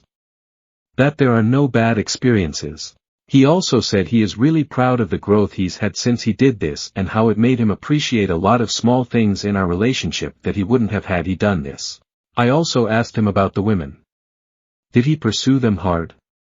He said no, not really, some he worked in, but a lot he met at bars after work hours or through conferences. He said many of them were out looking to cheat. He's had a lot of female friends who are in relationships that he never ever even flirted with because he could tell their relationships were strong. I asked him how many exactly he slept with and he said he doesn't know, but probably over 20 to 30. Mostly older than him and mostly one-night stands, but with a few of them it happened over a period of a year or so. I asked if any got divorced eventually or got found out. He said he never ever kept in touch with any of them or even stalked them, so he genuinely doesn't know, but while he was involved, no one ever got found out. I asked him what kind of problems these women were facing. Many of them felt neglected and were in long-distance relationships or marriages. Many of them had husbands who hadn't called them beautiful in years and many of them suspected their husbands were cheating on them. Overall, I still feel a bit weird about this, but I decided to give him a chance. He's never ever shown me anything but love and adoration. He's been a wonderful partner. He moved with me for a job, he supported me during very tough patches in my career, he always buys me flowers and plans dates for me, my parents adore him and I adore his parents. I can't stop describing how amazing of a man he is. It will take me some time to get over this slight ick I had, but I think I understand more where he's coming from. He's also seen how miserable women who cheat are and said that he never wants me or himself to find ourselves in a situation where this is the solution. He's a great communicator as a result, and a few times where we got into arguments, he articulated his arguments to me perfectly and we got over things. We will still get married and I can't wait to spend the rest of my life with him. TLDR, we are not breaking up. Story number 38. Am I overreacting? Someone opened my car door and tried to attack me. I reversed and my car door hit her. So today I was driving on the highway and I guess cut someone off. What happened? Anyway, this crazy lady screams and chases me and then stop in traffic. She gets out of her car and opens my passenger door to scream at me. I put my car in reverse and then slap her with my car door. She falls down and I drive off with my door opens. I pulled over once I drove far enough away and called the cops. The cop said I might have to follow up, but there's a dozen witnesses that say it was self-defense, so I'm good right now. My so says this is hilarious, but I was way over the top. Did I overreact? Story number 39. Would I be the asshole if I tell my mother what I saw on the TV last night involving her and off-again boyfriend? I, 24F, live with my mother Ria, 43F, my sister Nia, 21F, and brother Fred, 17M, and things are going well for us, especially with Thanksgiving coming. However, I was hit with a huge surprise last weekend when my sister came home, with our mother's off and on again boyfriend and brother's dad Mark, 40M, who I have known since I was 8 but haven't seen him since 2022 or 2023. Even though I was confused about the situation, I did welcome him back, figuring that mom was giving their relationship another chance. So did I until last night. I was in the living room with Mark while mom was in her room eating after coming home from work, and since we couldn't find the remote to the TV, Mark had to AirPlay or screen mirror his phone to the TV in order to watch his basketball game. Then he went to join mom watching a movie, but his phone was still connected to the TV, so I saw everything, but forgot to take pictures, where he's been texting a woman for a while named Telly who texts, "I love you," to him texting back, "I love you too. Sorry I didn't respond, I've been spending time with the kids." Then she ends up calling him and he answers while in bed with my mom. It's the afternoon now and this is still eating me alive as I'm pacing back and forth, my functioning with reality getting blurry, thinking that this is a misunderstanding and that I'm throwing this out of proportion, as I've known this man since I was a kid who's like a stepfather to me, but I know what I saw and I don't want my mother to be taken advantage of or used again. So would I be the asshole? Mini update. Hey guys. I told my mom everything and she said they're not together, but she did say she doesn't know who Telly is and was thankful that I told her. Now she's on her way home from work to see my diamond painting, so thank you all for the advice and suggestions. Story number 40. Remember the viral internet video called Damn Daniel? I am stalking my nephews with it. There was this viral internet video called Damn Daniel in 2016 of this kid getting complimented on his style of dress by his friends, saying Damn Daniel weirdly and funnily, and at the end pointing out his white Vans and saying back at it again with the white Vans. It was so random and weird as to why it went viral. In my opinion, this was so long ago now. I am 43 years old and my nephews are 18 and 17 and they are over Damn Daniel and are completely embarrassed by it, but I stalk their whole life with it. Not every day, but I stretch it out in doses. Sometimes we will all be sitting around the living room and I will be on my phone and I will pull up the video and crank up the volume to where it blasts Damn Daniel real quick, and then I will shut it off. Then a few weeks later we will be eating at a restaurant and I will finish giving my order to the waitress when I exclaim Damn Daniel. Then a month later when we are at the movies and the theater is about to quiet down, I will slip in back at it again with the white Vans. They just roll their eyes at me. They probably think I think it's still cool and I am trying to be cool with them, but that's not the case. What is wrong with me? And why did I choose this of all things to stalk my nephews with?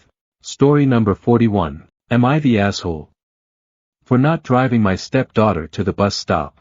I think this will be my last update, hopefully. I'm at my dad's. I had enough and couldn't wait for my brakes anymore. I hopped in my car with my baby and drove. Then I parked and cried, and drove some more. My brakes finally broke at a rest stop about 40 minutes away from my dad's. I got my car towed and cried to the poor tow truck driver. I've had a rough couple days. For those wondering why I didn't leave sooner, he made it really hard to leave. The moment I'd get a little confidence he'd knock me down. He used to yell at me that if I left Koss would take my kid away because I have a history of self-harm. I'm 5 years clean. That my autism made me unfit. That I'm too stupid to make it on my own. For everyone asking why CPS hasn't been to the house yet.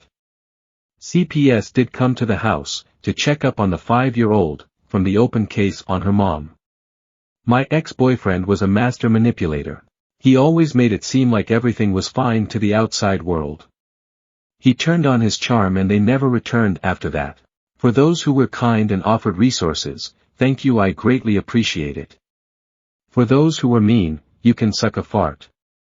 I'm a young mom just trying to do what's best for my girl. If you see another struggling mom, please try to be kind.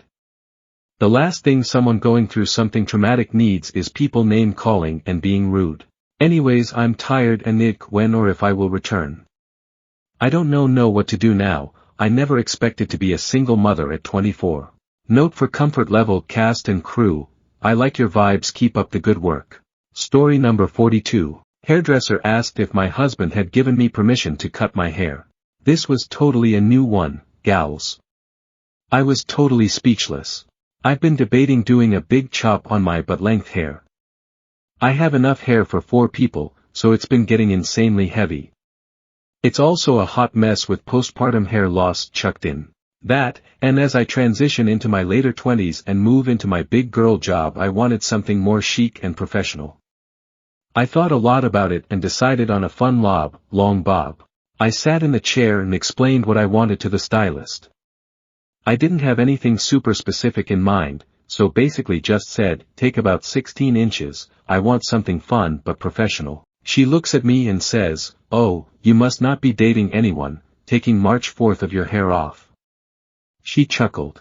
I was confused, so I just laughed it off and said, no, I'm not dating anyone, my husband probably wouldn't appreciate that. She looked at me in the mirror, serious as could be, and says, wait, your husband is allowing you to cut all your hair off? Confusion. I hemmed and hawed, and just told her he didn't necessarily know what I was doing to my hair and wouldn't care either way. She was hesitant to even start. She told me I should maybe consider speaking with him before making a drastic change. Is this normal? I've never experienced that before. I had to reinforce to her that I didn't have permission, nor did I need it to cut my hair. I'd probably give him a heads up if I were to shave it off or something, but not for a fairly routine style. What is this 1950 thinking? Story number 43. Entitled Neighbors thinks it's my fault he backed into my parked car. I wasn't anywhere near it at the time. First time posting in this sub and I'm weirdly excited. So my story took place several years ago. I work in a group home for adults with special needs. The building I work in is just a regular bungalow in a residential area. Parking isn't ideal because all we have is one narrow driveway. So if the driveway is free when you get there, fine, but if someone is already parked there when you arrive, you end up blocking them in if you park in the driveway. This is not ideal as we often leave on errands for the residents during our shift. So when the driveway is occupied, we park on the street in front of the house. This is perfectly legal. I live in Canada, in an area that gets a ton of snow in the winter. So the only rules about parking are you can't block a fire hydrant, and from the 15th of October to the 15th of April, you can't park on the street from midnight to 7 a.m. This is to allow snowplows to do their job in the event of a storm. All other times of day are fair game and anything in the summer is acceptable. My story took place on a sunny afternoon in late June.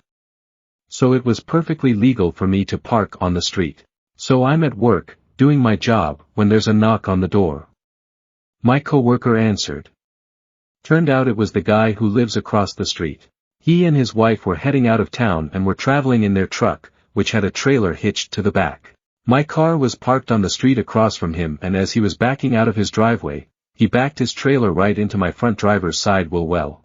So I go out to inspect the damage, and he's already mad, saying how frustrating it is that the people in our house are always parked on the street. Makes it hard for him to get out of his driveway, etc. Mind you, this is the first time he said anything to any of us, but whatever. I didn't say anything to him, just looked at my car and see the damage is pretty bad, ended up costing $2,000 to repair.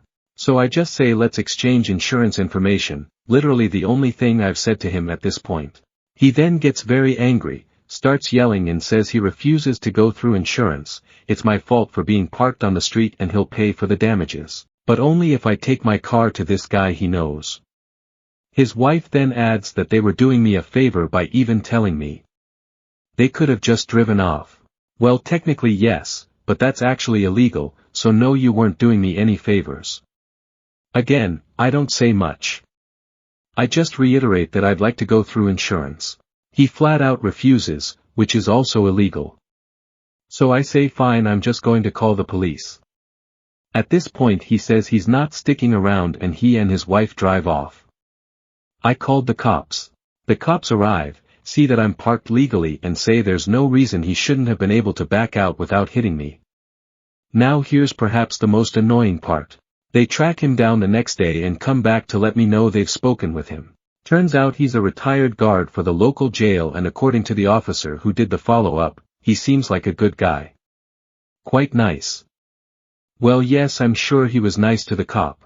Me, the rather small female civilian. Not so much. The cop tries to convince me to not go through insurance. Like what? He's part of your club, so he gets a free pass to be a dick. No thanks. Dude verbally assaulted me for his mistake, then drove away from the scene of an accident. Fine him. Don't try to make this easier on him. He's a dick. I went through insurance. My insurance covered 100% of the cost and deemed it not my fault, which was a relief as it means my premiums were not affected. I'm pretty sure cops have to issue a ticket when a motor vehicle collision occurs. So not sure what happened with the neighbors, but I'm guessing he received some sort of fine because I know I didn't. Story number 44. Am I the asshole? For telling my husband that I didn't want to come home after coming back from a health resort with the 2 kids, while he didn't do anything. Hi, so I, 27F, and my husband, 33M, we are married for 7 years already. We got 2 kids, a girl 3 and boy 5. He works for 40 hours a week while I work 32 hours a week. He dresses them and brings them to childcare and makes them ready for bed and puts them to sleep. I do the household, cooking, laundry. He helps me from time to time, but only if I ask. He goes with the dog in the morning and I go in the evening. It was always like that, and I never had any issues so far, till I went to a therapeutic center with our 2 kids for 3 full weeks. In the time I was gone, I asked him to do 3 normal chores: cleaning the toilet, sending a packet back, and cleaning the laundry in our kids' room. He did nothing of that. I flipped and went mad, and he said he did so many things like cleaning out the garden from stones, even though they would be collected in January. So his work wasn't necessary. He told me I should appreciate that he does household stuff, and it's my own fault I went to a therapeutic center. I could stay with the kids and he could have taken care of the kids like always. He told me I suck at communicating because I'm sick of it, telling him what to do. After a few arguments, I flipped and basically told him I'd rather didn't come back home. Because now he went on a work trip and I'm now alone with the kids and need to clean up after the 3 weeks. Now the question, am I the asshole? And what should I do after he comes back?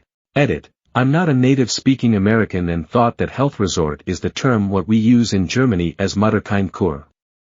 I changed that. I went to a therapeutic retreat because of overload with everything.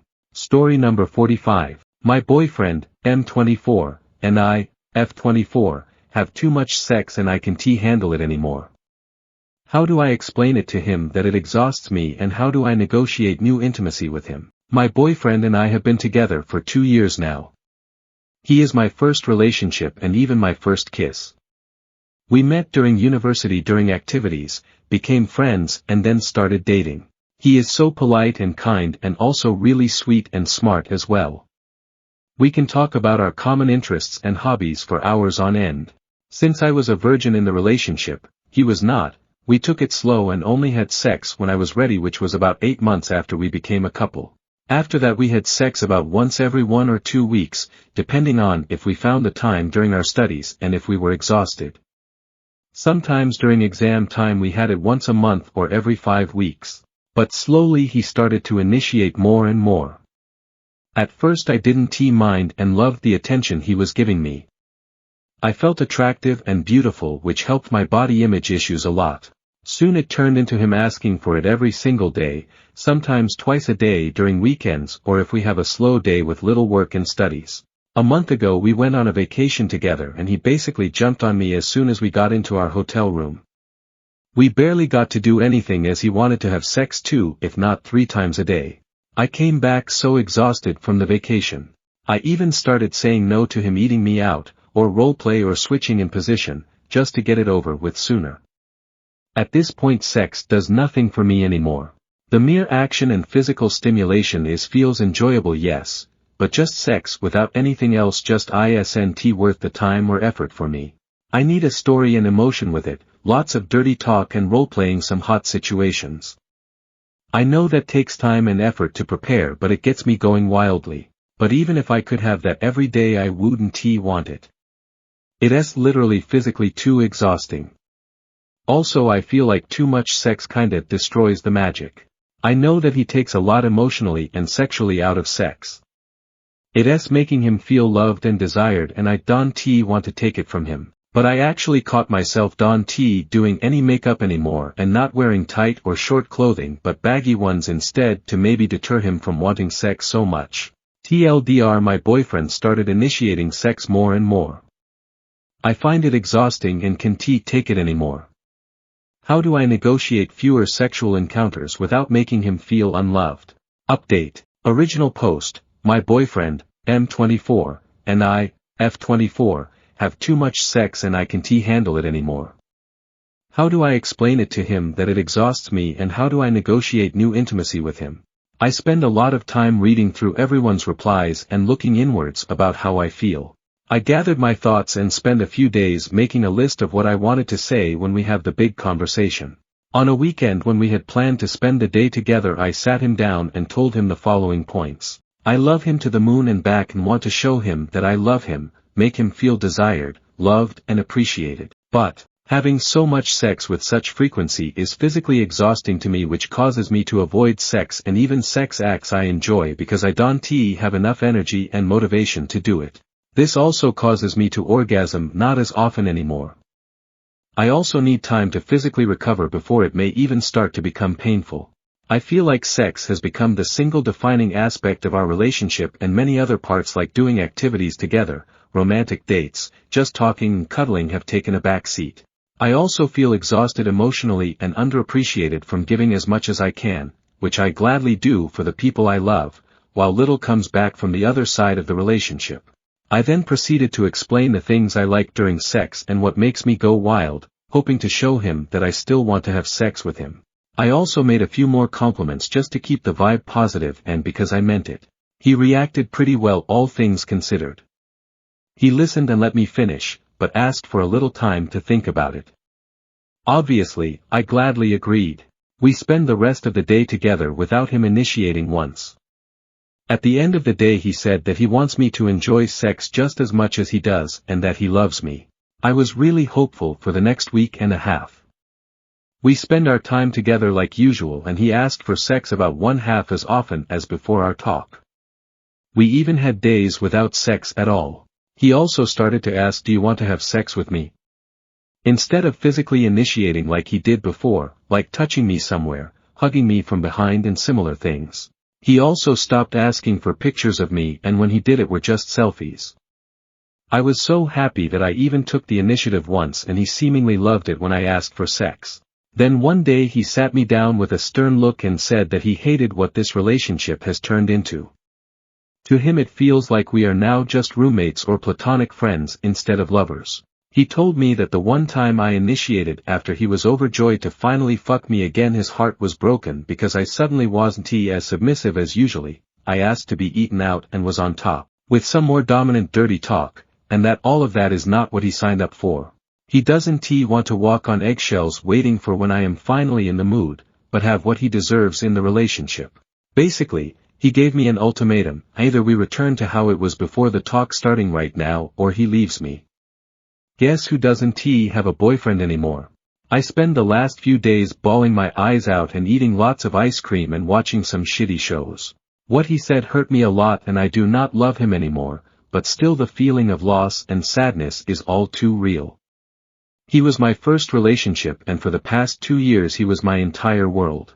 No, I have to gather up the broken shards he left behind. TLDR, I took your advice and talked with him about my feelings. He pretended to be okay with it for a while and then left me after demanding more sex again. Story number 46. My 40F husband, 45M, of 20 years says he no longer wants sex. How do I tell him I can't live without it? We haven't had sex properly for a few years. I've wanked him and blown him a few times and he's fingered me to orgasm a few times, but that's it. He's been to the doctors and his testosterone levels are good. We've been to couples therapy, single therapy and sex therapy, but nothing has worked. He just says he's never in the mood for sex and can't be bothered. He only works part-time, which was his choice, and I work full-time. We have no problems or any other problems. So there's nothing I know of that is ruining his sex drive. About a week ago he came to me and said he'd appreciate it if we didn't talk about sex anymore. He doesn't need or want it and he's not interested in it at all anymore. I've tried to talk to him to ask if it's me in the past and he said no, he just doesn't feel the need for it. The thing is I do. I'm desperate for it. I don't want to cheat and I don't want to lose him. But I can't for forever without it. I need to ask him if I can have sex outside the marriage but I don't know how. TLDR, husband says he no longer needs sex. But I do. Thank you everyone for your support and messages, it means a lot. Well, it's 6 a.m. here and we spent 4 hours talking about it last night until he stormed off to stay at his friend's house. That's how well the talk went. Just to clear a few things up from my original post. All his levels were above average for his age when tested and the doctors concluded there is no medical reason for his lack of libido. In bed every night he sleeps naked next to me and I can see and feel he is physically able to get hard. People ask me if he was depressed and I don't think he is, but you never truly know what is happening in someone's head. He said his last job was stressing him out, so we agreed that he would just work part-time. On that subject a few people have said I'm only with him for his money. Well, I earn £70,000 a year and he earns between £10,000 to £15,000 a year, so no, I'm not. People asked if I had got fat. My weight has never been more than 5 pounds difference, up or down, than the say we met, and I'm currently 9 stone 6, 132 pounds to my American friends, at 5 feet 7 inches tall. I've got big boobs so they have gotten a bit saggier, but I can't help that. I was asked about frequency. At first we fucked a lot, then within 5 years it was down to once a month, and now the last time we have full sex was 4 years ago. Last time he fingered me was 2 years ago and I gave him head 3 months ago. People ask if he's cheating, gay or watched porn. I've searched his phone and never seen anything to suggest that. He's not secretive with his phone at all. Over the years I've told him if he wants to explore his sexuality or other people he can. I've offered him threesomes. I've told him I will do anything sexual he wants, nothing is off limits. He wasn't interested. So last night I sat him down and told him, I know you don't like talking about this and I respect the fact you don't want sex anymore, but I do. So either open up the relationship so I can get my sex somewhere else or I'm leaving. That brought on hours of ranting and raving. I'm a sex addict, I'm a slag, I don't love him, I've got no respect for myself, etc. I stayed calm and said, you either need to tell me why you don't want to have sex with me, let me have sex outside the marriage, or we'll split up as we aren't compatible. Are you asexual? Gay? Depressed? Just don't find me attractive? He said it's none of those things, he just doesn't enjoy sex, it's boring and he's got no interest in pleasing other people either, he'd just rather wank. When I asked him why we had so much sex at the start, he said it was just to shut me up. I said, you've slept with over 50 people but you don't like sex. He said he did it because everyone else, and he was trying to find it, there was a reason everyone enjoyed it, but he realized she just didn't. I wasn't sure I believed him, so I said, fine, if that is true I'll never bother you for sex again, but can I please have sex with other people? You can even choose them if you want to make you more comfortable. You can be in control of it all, just pick someone for me a couple of times a month. You can even watch if you want. Or we can keep it completely separate and you'll never know anything. I won't tell you when I'm having sex or who with. I don't mind what the arrangement is as long as I can have sex. He just said, no fucking way, and stormed out the door to his friend's house. So that's where we are. He's obviously told his friends, as I've had messages from some of them saying I'm a slag and a cheater. I messaged my husband just now after he didn't answer the phone even though he's awake and said, you leaving and getting your friends to gang up on me tells me everything I need to know. I'll let you decide whether you want to stay in the house or not, but if you choose to stay I will only be paying for my half of the mortgage until it's sold, then you're on your own. I don't care what you tell people, I have all the proof of our problems over text message as you are a coward and that's how you communicate. Goodbye Daryl. It's heartbreaking but I can't carry on feeling disrespected, and the fact he has his friends insulting me and harassing me is too much. Feels like he's one step away from Peaky Blinders post on social media about how silent and strong he is. So that's where I am. No answers on the sex problem and there is no way I'm staying with after the name calling, storming out and harassment by his friends. I don't know what more I could have done for this man. TLDR, tried talking and it didn't go well,